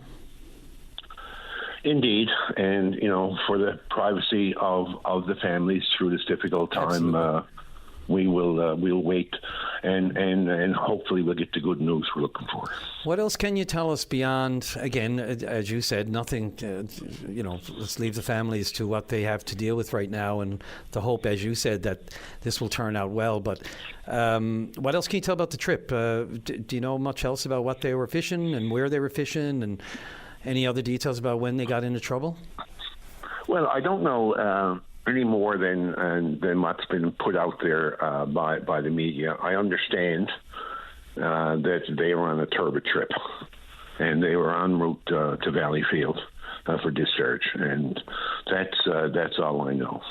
I know the Coast Guard said that I think their last communication was 11 p.m. Wednesday night, and then the missing sort of no response sort of alert and concern went out around 3:30 Thursday afternoon. Is that a normal, say, period of time that, people would be waiting and probably not expect to hear anything, or until they are expecting to hear something? Difficult for me to answer that, Brian. As I said, they were on the way back. They're on the way back to port with turbot, and that's all I understand from the individuals in the area. So I can't comment on what's unusual or what's not unusual. But it's a tough time for the Valleyfield area, Bonavista North in particular, and once again, we are, all of our staff, all of our members, we've had calls coming in from all over the island. As you know, very tight-knit community on the water. Absolutely. And, our members are out there searching that area right as we speak, along with the Coast Guard. So kudos to those people. Because, when times get tough here, we pull together. And again, just hoping for the best possible news to come out of this story. Absolutely. Greg, I don't know if you want to just weigh in. I know Minister Regan, switch gears for a moment if you like. I mean, Mr. Regan has said that he's resigning from Cabinet and not going to seek re-election. And I can only think back to some of his comments about the cake and eat it too regarding the Northern Cod and the opening up to commercial draggers again. What do you make of his decision? Well, it's entirely his decision. It's a really tough day for us, and Reagan will go on and do whatever he has to do, and we have business to take care of. So I'm going to defer any comments on him. Good Absolutely. luck. That's all I can say to him.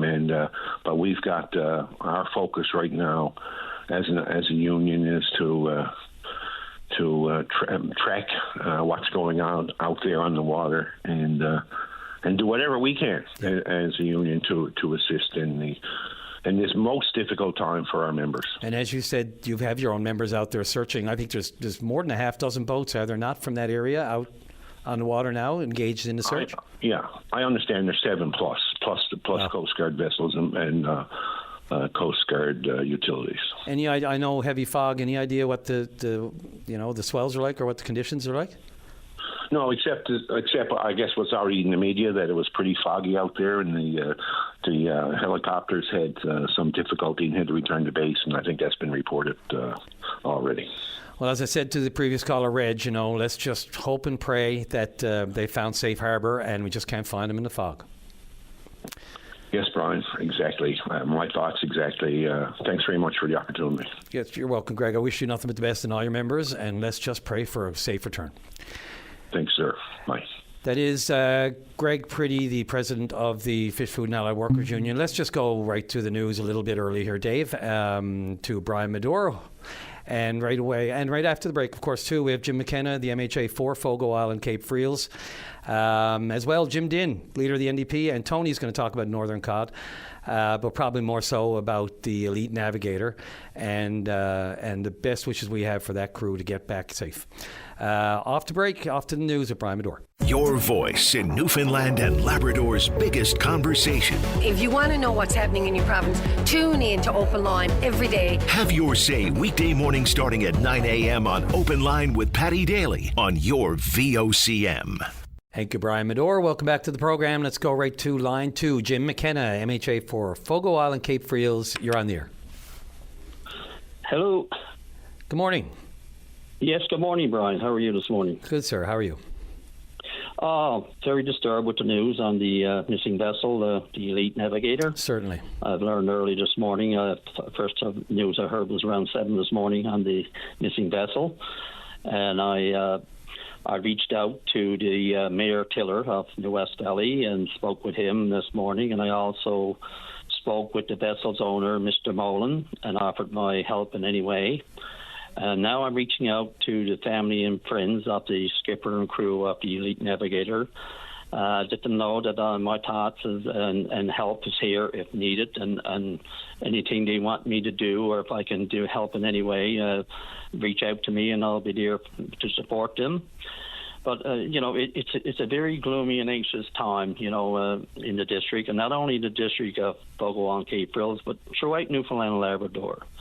It's a high-risk industry. It's a very important industry. The fishing industry is very important to the province and the survival of Newfoundland and Labrador, and it will continue to be one of the biggest contributors because of the renewable resource that we have there.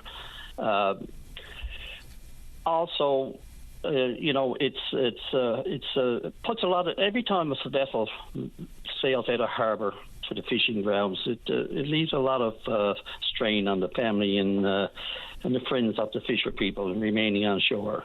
And I can feel that anxious, the times that they, wondering if everything is going to turn out okay and they're going to get back safe and sound from the trip. Jim, it's only, I think it's just been over 3 months back in, was it mid-April that you were elected as the MHA for Fogo Island Cape Friels, and I know none of these incidents are beyond us, no matter who we are in the province, and they always strike us very difficult, and it's just such a difficult time.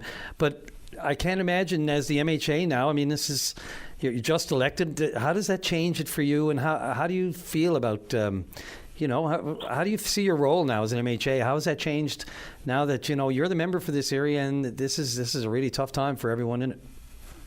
It is so. It is very tough, and it's tough for me as well, taking on a new role like that and having to deal with something like this that, unexpectedly.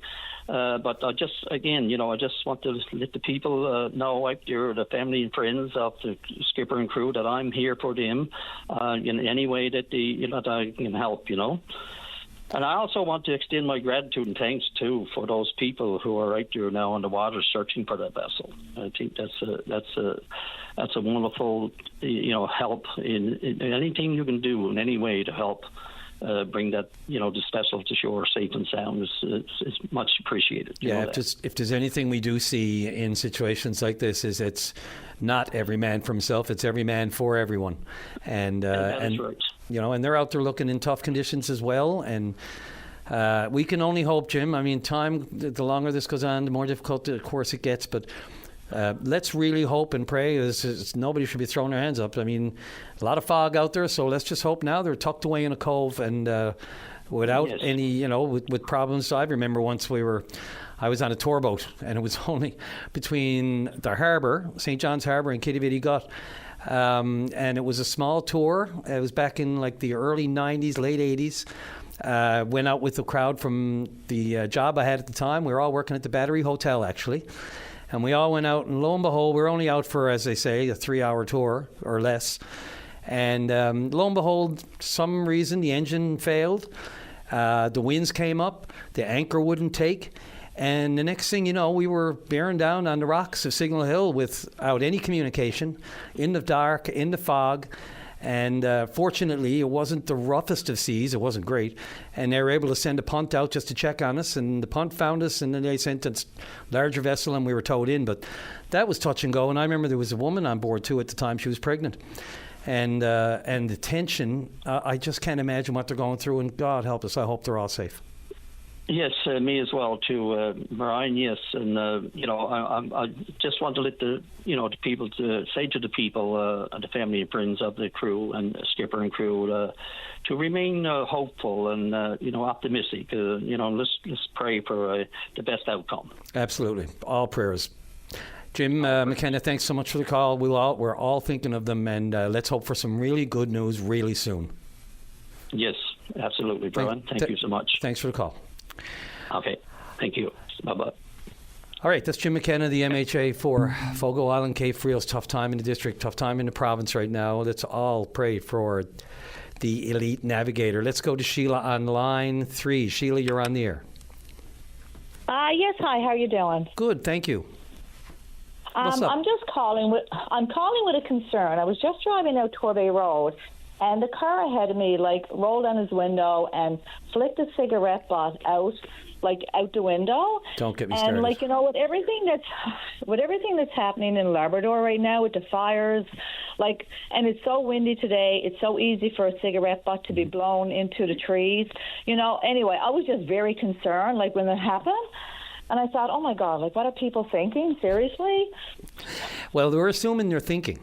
That's the first mistake. These are habits. It's just they don't think twice. They don't want the mess in the car, so out the window it goes, whether it's the ashes. I mean, you can spot it. You can see the two fingers in front of you hanging out the window because they don't want the smoke in the car. And then it's only a matter of time. So if you follow them long enough, that butt's going right where the smoke went, out the window. And it blows my mind, and I can only wish, whenever I see it, I just wish there's blue and white around me somewhere who can see it too and nail them, because it's expensive too. But beyond that, your point is more than well taken about the risk of forest fires, and just the thought that it doesn't even cross people's minds.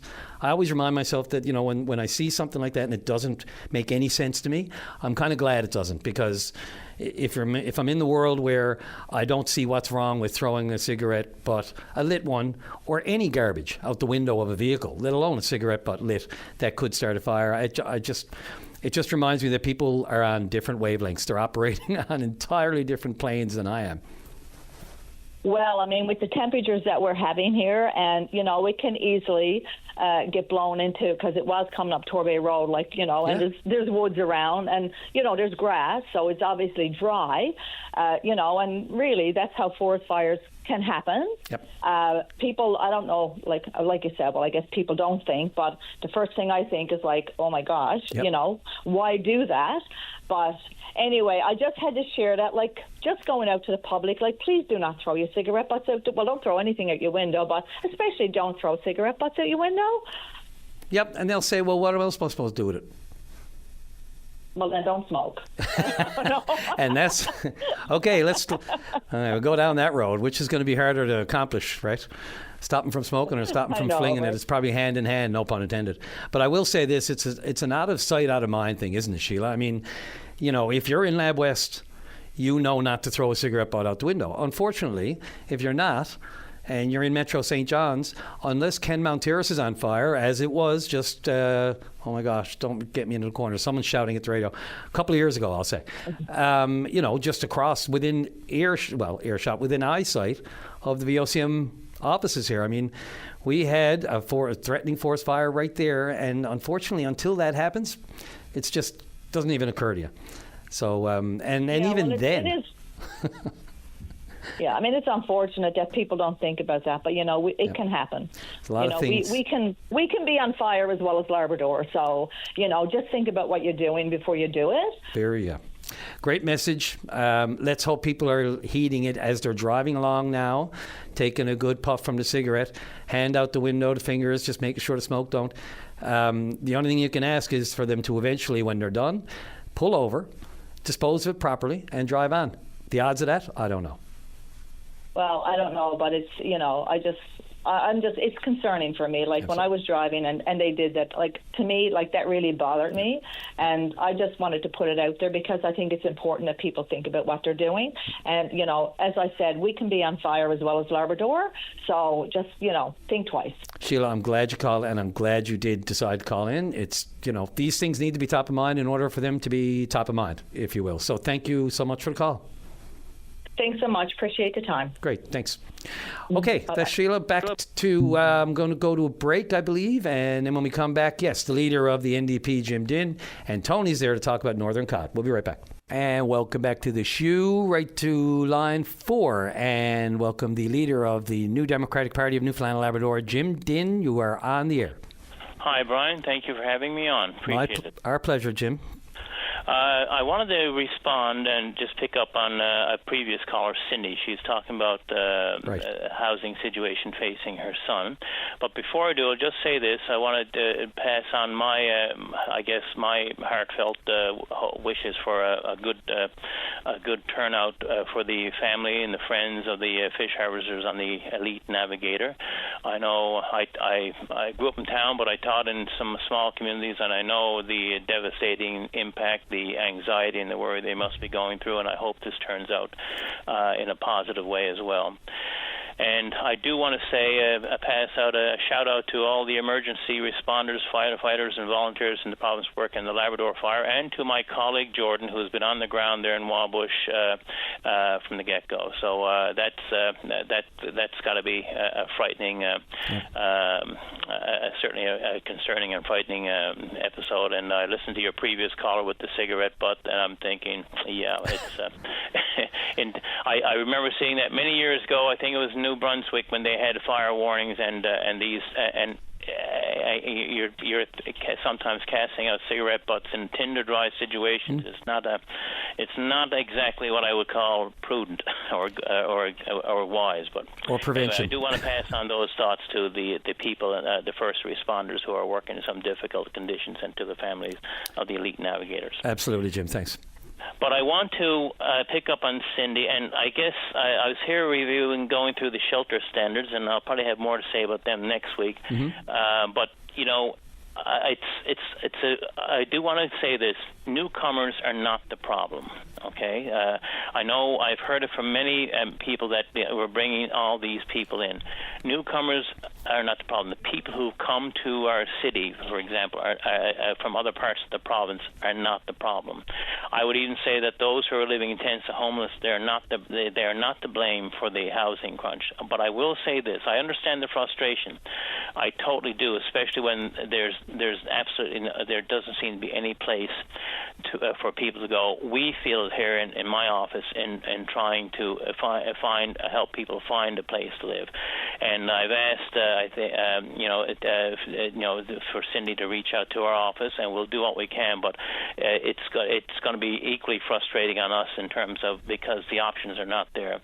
I will say this, Brian: 5 years ago, and before that, I could see the problem at that time. And at least when I was first elected, I had some chance of getting people into if they were facing eviction for the reasons that Cindy said that her son is facing eviction. We had a chance we could find something, but it hasn't. And I know I'm going to sound like a broken record here, but I'm going to say this.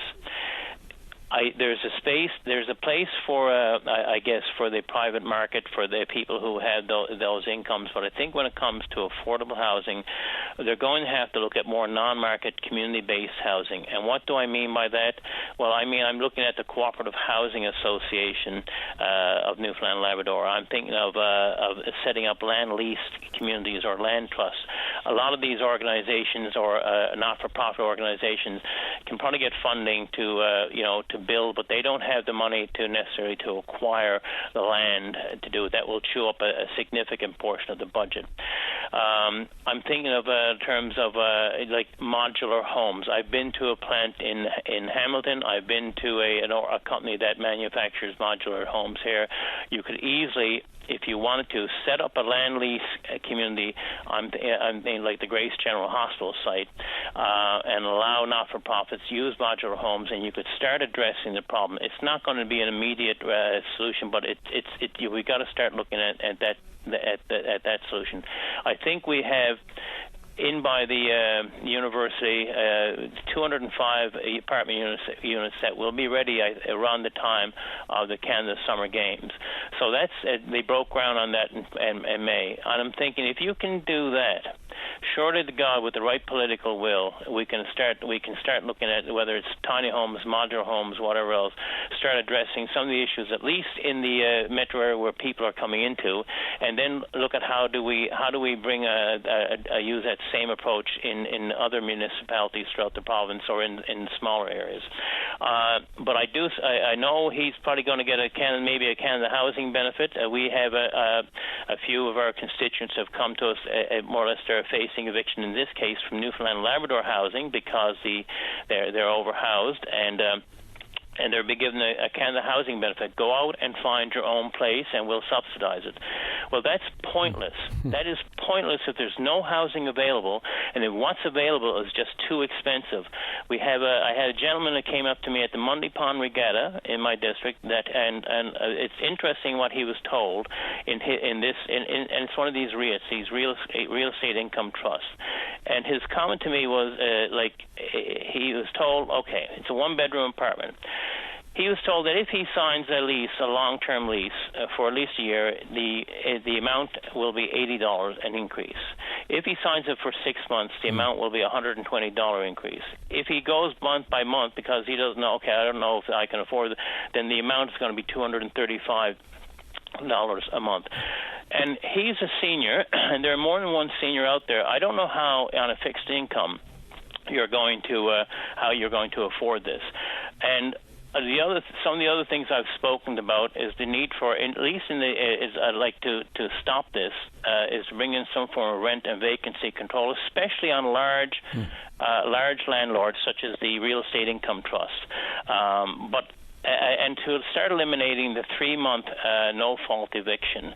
So you just can't simply force a person out, renovate it, and charge a higher price for it. So, I mean, there are solutions here. I had a vision, I guess, myself of like the Grace General Hospital. So I want a place for like a land lease or a land trust and have it as some sort of a non-market community-based housing there. You could have renovated, I guess, the St. Clair's Hospital, the older part, and you could have put a collaborative clinic in that part if you really wanted to tear it down and build it up, and still have an affordable place as a model, as an example now, in the Grace General Hospital site. I did have one landlord reached out to me who said, my gosh, last year, he's during the height of the tent encampment, said that he didn't believe that there was a housing crisis. And he then proceeded to tell me in the email that he had to increase the rent on one of his houses from $1,100 to $2,500 a month because there were so many people chasing after it. Now, think about that. Brian. It's not because you had to, but the increase for that house went up by $1,400 a month. To me, there's something wrong with that. And Minister Studley, I've written to her on numerous occasions that this refuses to acknowledge the fact that the rents are that exorbitant, or that there's a need to control them. But right now, to me, in the short term, we need to start reining in some of the rentals, and we need, and in the medium to long term, I think we need to start looking at the non-market community-based housing. How do we get more of that there, which is going to be more focused on more focused from my point of view on the person as opposed to the profit. I understand the need for profit, but right now there are people out there who are on the streets because they have no place to go. Period. And we'll do our best with Cindy, but I have a funny feeling we're going to come up against the same barrier and the same obstacle that we've been running into for the last year and a half to 2 years. So, Jim, those are just some of my thoughts. But when I heard Cindy, I understand her frustration. I understand the frustration of so many others. But I think we need to focus the fact that keep on government's back. You've got to address this in another way. You just can't let the private market handle it. Yeah, there seems to be maybe a solution of two streams here. I mean, obviously the city is pushing the applications that come, and they're rejigging their regulations and trying to make more room for these backyard suites and the duplexes and fourplexes and tiny dwellings and all that sort of thing. But we're running into this all the time. It's supply and demand. It's business. And unless there are regulations in place, as you said, I mean, are you aware of any kind of cap on rent? Not here. We have asked. I know I know another. I've been in contact with Acorn, which is the National Housing Advocate. Mm-hmm. So some of those are some of the things that they are that they've brought in I think in Ontario and other places. Well, the Minister Studley will say to me, well, that will just make matters worse and discourage people from, from renting out a property. I don't know if it can get much worse. We're down to 1% vacancy. How are we going to make it any worse than what it is? But I think, I was with at St. Vincent de Paul, and at the time we got into a small rental. We built a small rental, 6-unit rental property here in the city. Rent is around $580 a month. But guess what? We were able. The land was bought for a nominal amount of money. We had funding, but the key thing is that the people who've been in these units have been there for years and stable, and our main focus is not on the organization, is not on making a profit, but it's on making sure that people have a stable, clean place in which to live.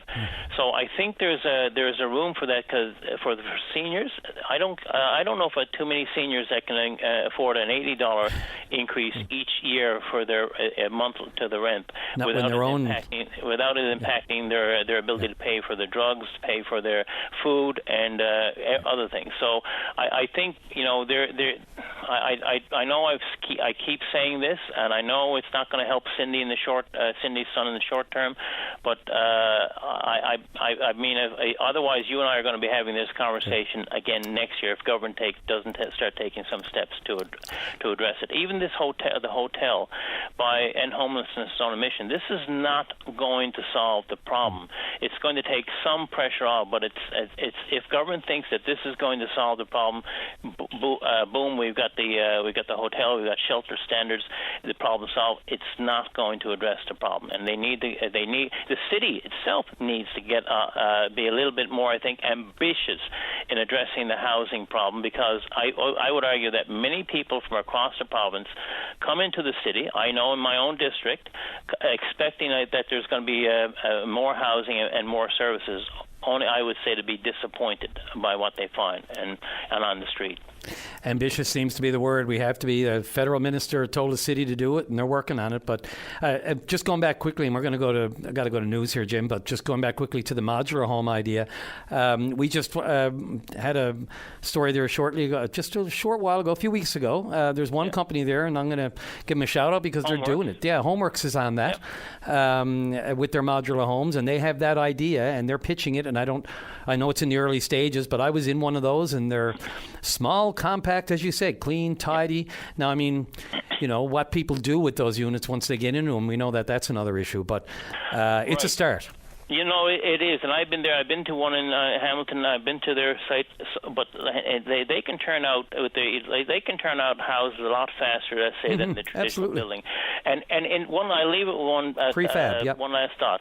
People will say to me, "Well, where are we getting the money?" I will say this: we're already paying for it in spades right now, and we're paying a lot more with regards to homelessness in terms of whether it's policing, whether it's in the healthcare system, whether it's in the trauma that's like being inflicted on people, let's not kid ourselves. The solution may sound expensive, but doing nothing is a hell of a lot more expensive than addressing the problem. And I think government needs to get the blinkers off and start looking at a more comprehensive and a more visionary approach. I'll leave it at that. Thanks, Brian. Jim Dinn, the leader of the NDP. Thanks so much for your time. Take care. Bye-bye. Thank you. Okay, let's go off to news with Brian Medore. The Tim Powers Show. Join the conversation weekday afternoons at 4 p.m. on your VOCM. Welcome back to the program, into the final stretch, the home stretch. Let's go right to line one. Tony, you're on the air. Hello, Brian. How are you this morning? Good morning. Not too bad, by all things considered, right? Yes. I mean, it's a tough time. Just hope and pray for the best. Absolutely. Another, we're not strangers to this, but boy, oh boy, it doesn't make it any easier. I can just imagine what everyone's going through, waiting for the good news that we're going to get. Yeah. Anyway, I'm phoning about the lifting the moratorium off the cod.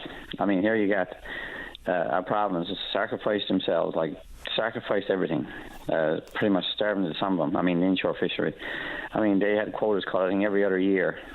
And some of them, just doing without, and then for to come out and just, okay, we're going to open up a card now for all the foreigners to come in and rake the bottom once again and go off and leave this problem is once again in moratorium state where we got to tie up the boats.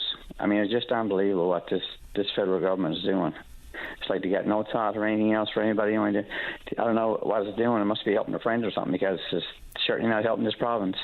Tony, I can't agree with you more. Sorry, I was going to disagree with the federal government. Yeah. The decision that I disagree with more. Look, I've covered the fishery for 3 decades. Worked at another station on something called the Fisheries Broadcast, and I've had conversations over the years all about this in between, from the beginning of the moratorium, in between the things that happened, all the issues with taxes and everything that went on, and all the fallout from the moratorium. And then to be on that call a few weeks ago and listen to initial reports of, praise and congratulations that we finally escaped from with 18,000 tons. What? I still can't. And these are draggers. There's no other way around it. The processors can purse it every way they want. But if you're telling me, and DFO has over and over ad nauseum, that there's been no actual improvement in the stock. In fact, there's actually, if it's been anything, there might have been negligible returns or slight one way or the other, but only enough even for them to admit that 18,000 is enough, and then to say, and not only that, we're going to open up to the draggers. I mean, what do they think's going to happen to it? Clearly, you're just barely scraping by as it is, and now you're going to reopen it to draggers and take everything, not just the cod, but anything else that's in its way. I'm sorry, I'm no scientist, but, I don't think you have to be one to see the writing on the wall here. No, I mean, this is it. They never opened and lifted the moratorium for this province. Lifted for foreign boats come in and rake it again, and then put the province right back to where we were too. I mean, it's just unbelievable. I mean, you got not one of the members from here speaking up, even federally or provincially, really, speaking up on behalf of this province. Well, now keeping in mind that a lot of the people, let's not forget, and the processors make this point. I heard, ice water seafoods talk about, these are all crewed by Newfoundlanders, and yes, that's true, but it's still the offshore, and it's the draggers which they're using. They can't get away from that, and to just. It seems like it's almost a blindness that we had prior to 1992. Let's just keep at her, and until there's nothing left, even though no one ever thought there'd be nothing left, until there was nothing left. And now, if we haven't learned from that, then I just don't understand. And I'm, I have these opinions long before you called or anyone else talked to me, and you have to wonder what directed the decision when it comes to, again. This isn't going to improve stocks over time. They might even argue that it'll just stabilize it, but it won't make it any worse. Well, I can't see that either, because if you think they're only taking the quota, then that's another issue. Yeah, well, according to them, they can come in and take as much as £2 million a trip. So, I mean, my God, I mean, how many trips are going to take for to rake our fishery and kill it again? I mean, just unbelievable what's going on. I don't understand. Well, I do understand, because they're giving away and they're destroying this province anyway. So, I mean, the fishery is the last. I mean, they're taking everything away. That there's so much money and so much spin-off because of the fishery. I mean, for to do all this and just rake the fishermen, just tie up their boats by and just starve to death, or, that's not. I mean, fishermen they go in the boat, and especially small fishermen boats, they go in the boat until they're too ill to get out and retire. I mean, they're forced to, not because they got a bad hip or a bad leg. They go out until they're actually forced to. They can't do it anymore. They're just too ill to do it, and that's how they are. I mean, that's how they put the food on the table. And then for the federal government to come and open up the moratorium, just not for the province, but for the federal government, or for the foreigners that come in and rake the bottom. I mean, it's just unbelievable, just unheard of. Yeah, and we've all heard in the past, the allegations. Well, not the allegations. It's been proven in the past that there are trade-offs that. For the fishery over the years, it just also strikes me strange. Critical, cautious. If it is in the cautious zone, does this seem cautious? It doesn't. Cautious to me would be continuing to protect, keeping a stewardship fishery steady as she goes, status quo. But the minute there was any hint or blood in the water that they could smell that there might be an opportunity here to open up the quota and give some of the offshore. It's the draggers. We've heard the FFAW down on the waterfront the other day. It's not so much that that they're opening up to a bit of an offshore quota, but the way they're doing it. I mean, it doesn't have to be dragger. There are other options. So, and I don't claim to be either. I haven't been a deckhand or I haven't been a fisherman, for a living. But I've covered enough to know that there are other options, and they've been spelled out by the union. So, why it has to be this way? And in the face of what's been done, it's almost to me an insult as to the work that the fishermen on the ground have put into just being patient for the past 30 years and still not opening. And then for this to happen and say, have at her, it just seems completely counterintuitive. I mean, to me, I agree with you that they should have held, stocks continue to build to be in a safe place where they could open up for the province, so they could go out and have their fish and not destroy the market like the foreigners are going to do. Instead of that, I mean, they're just going to come in now, let it happen. And I'd like to see our province, like the Premier and the Fishery Minister, come out and start fighting and speaking up, not just writing a letter, because I can recall it was not too long ago when the fisherman was up on up on Confederation Building. I mean, they were fighting on behalf, and it's almost like they were trying to make the fishermen like they were the bad people. They're almost like they were trying to divide the fish plant workers from the fishery. And this is all like, it seems like they're just as bad. And they had people up there. I mean, they even had the SWAT team come in pretty much, armed shields and everything. So I mean, they got to start speaking up for our fishery and our province, because right now, like I said, we need them now to speak up on behalf of the fishery, because the federal government right now is killing everything and is going to destroy everything. Like you said, it's not just the cod, but there's going to be everything to go with it. Crab, everything. Tony, I appreciate the call. It just smacks very much of haven't learned our lesson, but that's just me. Appreciate the everybody in the face. Appreciate the call, Tony. Thanks very much. Yes, thank you, and have a great weekend. Thanks, you too. All right, let's take a short break before we get into the last caller. We're going to have VOCM's own Richard Duggan is going to join us just for a rundown on what the RCMP news conference was about there this morning. We'll just get Richard on the line right after the break.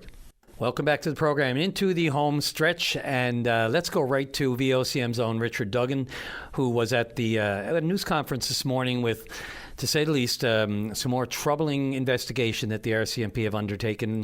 Richard, you're on the air. Thanks for joining us. How you doing? Thank you, Brian. Thank you very much for having me on. No worries. Richard, this is troubling to say the least from what I've been gleaning from this news conference this morning. Take us through it. Thank you, Brian. So there are a couple of things I think I should preface this information with. Number one is that the RCMP say that there are no known instances of this happening in Newfoundland and Labrador. They did investigate a potential link between something that happened down in the United States and here. However, they were not able to confirm the validity of that case. And the other thing that I would want to say before getting into the details here is that, for people listening, the details of what the RCMP released today, some might find disturbing. So, use your own discretion when choosing or not choosing to listen to this. Always important to have that warning. So we have a single child, is that right? Targeted by, what is it, a network of violent online groups. Tell us.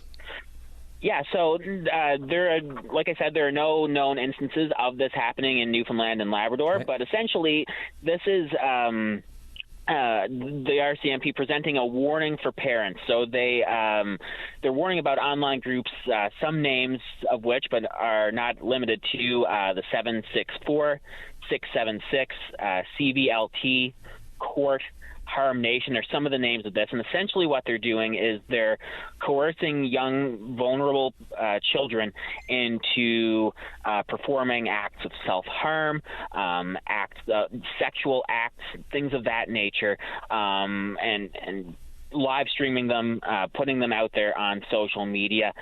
Victims are often asked to brand themselves, essentially carving the initials of the group or things of that nature into their own skin. And essentially, these groups are using this to gain control over their victims, and they're asking them to essentially escalate what they're doing. That can include harming pets or continually harming themselves, with the end goal being live streaming essentially their own suicides online. And again, this is very heavy stuff, but essentially that's the goal of these networks, and they use this to gain control over these victims, to gain notoriety for their groups. In September of last year, the FBI in the United States issued a warning about this type of activity. And again, there have been no known connections in Newfoundland and Labrador, or any known cases here. But essentially, parents are being encouraged to monitor their children's online activity. In particular, these groups have been known to target children on platforms such as Snapchat, Roblox, Minecraft, Twitch, Telegram, Steam, and a whole host of other online platforms. So, adults are encouraged to monitor their children's social media behavior and watch for warning signs such as, seeming excessively moody or withdrawn, having a new friend or an online network that they seem infatuated with or even scared of, children trying to cover their skin in unusual ways, which could be, them trying to hide such self-harm that these online networks are trying to get them to partake in. Things like that. Parents are encouraged to be vigilant and also to have conversations with their children about things that they're doing, things that they're seeing online. But yeah, very eye-opening and troubling news conference from the RCMP this morning. Say the least. I mean, the monsters online are real. Richard, I do know, as you said, right, they made it specific that nobody specifically, no children, but they did talk about a tip about a child. So they said they did receive a tip about a child being targeted by this network. Was that child in the province? No, so that was a tip that came out of the United States. Right. And so that was somebody that had been targeted in the United States. And there was a potential link to Newfoundland and Labrador. The RCMP tried to determine the validity of that. They had trouble getting in contact with the complainant from the United States.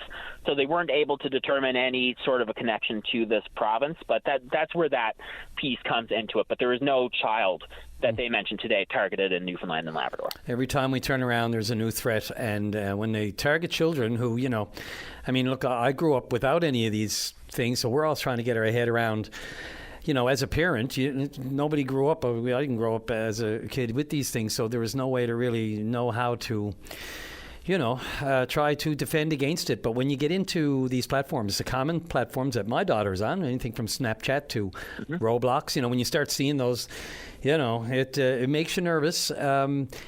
So what's the takeaway, Richard? Like, is there any particular, is this just, be mindful, be wary, keep your eyes and ears open and notice anything different?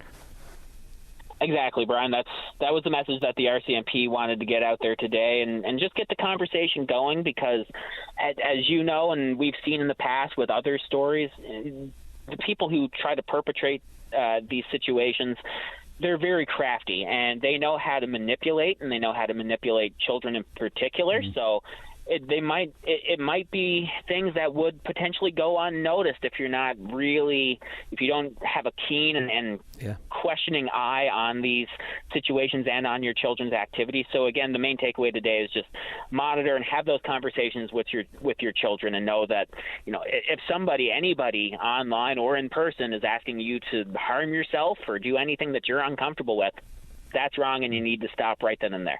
Yep, and communication, open communication as much as possible with your kids is goes without saying in any venue, but especially with this, where like a lot of parents aren't that savvy with those platforms either. So even if they're trying to look at them and try to determine, kids have their own sign-in information and they can get on when they want and they can get off when they want.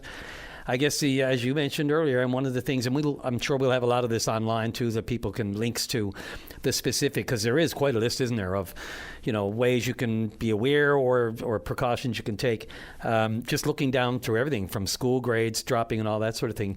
If you think something's wrong, there probably is. So, Richard, just one other thing I want to touch on you. So, put on your politics hat for a moment. I'm not seeing any official word on a federal shuffle, but we do know that the province has called looks like a swearing-in ceremony for Government House this afternoon. Do we know anything official, or are you inclined to link this to the two and the many hats that current Minister of Justice and Health, John Hogan, is wearing? Yeah, so no indications as to what official indications as to what this is going to be at 2:30 this afternoon. But like you said, you can look at the past couple of weeks. John Hogan was named as the interim health minister, and immediately there were calls, on all sides from the opposition parties, saying that there needs to be a full-time health minister in place. So there is a potential link there. But again, it might not be that. There could be other things at play that we're unaware of right now. So it's one of those things you just have to wait and see. But certainly the health portfolio is one to be watching for this afternoon, given the calls over the last couple of weeks, for there to be a standalone minister just in charge of health, as opposed to John Hogan, essentially, from what others have been saying, splitting his time between two very heavy portfolios in justice and in health. So that's the one to watch for this afternoon, but we'll just have to wait and see how this afternoon plays out. That is VOCM's Richard Duggan. Richard, thanks so much for doing this. I know it's been a busy morning for all of us. Thanks a lot. Absolutely. See you in the newsroom very shortly. Awesome. Thank you, Brian. Thanks. VOCM's Richard Duggan reporting there live. And we're up to just a couple of minutes before noon and the major newscast. News at Noon with Brian Medore. Just a couple of quick things. I never got anything off the top in about sports, but, I'm a big sports guy, just about every sport you can imagine, except maybe cricket, only because I have very little exposure to it, and the rules sometimes are a little fuzzy, but I love watching it. But just for you, in case you don't have access to it, the British Open is well underway, of course, about 3.5 hours ahead of us, over at the Royal Troon Golf Club. And lo and behold, Shane Lowry, good Irishman, leading the pack at 7 under. A couple of Brits after him, Brown and Rose, Justin Rose. And then right there, right in the mix, is Canada's Corey Connors at just, what's he on, 1 under par. So the leaders are at 7 under. Corey 6 shots back. Corey Connors of Canada 6 shots back for now into the second round. Looks like Tiger and any of the big names. Well, at least Tiger's not in the mix right now. It doesn't look like he's going to make the cut. And baseball is back tonight. That was a pretty, other than the Republican National Convention, there wasn't a lot to be occupying if you're a TV, and especially if you're a sports guy. It's the doldrums of summer, but the boys are back on the field tonight. Let's see, the Blue Jays are hosting the Tigers at home, dare I say. I don't even know what to say about the Jays anymore. I say nothing. And I will just say this. The best of luck, and we are all praying and hoping for a safe resolution to the Elite Navigator and all the crew. We'll be watching that throughout the day.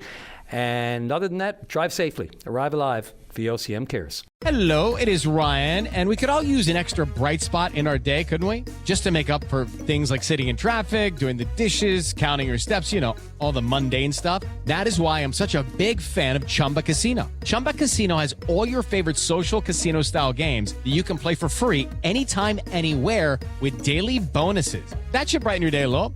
Actually, a lot. So sign up now at ChumbaCasino.com. That's ChumbaCasino.com. No purchase necessary. VGW Group. Void where prohibited by law. See terms and conditions. 18+.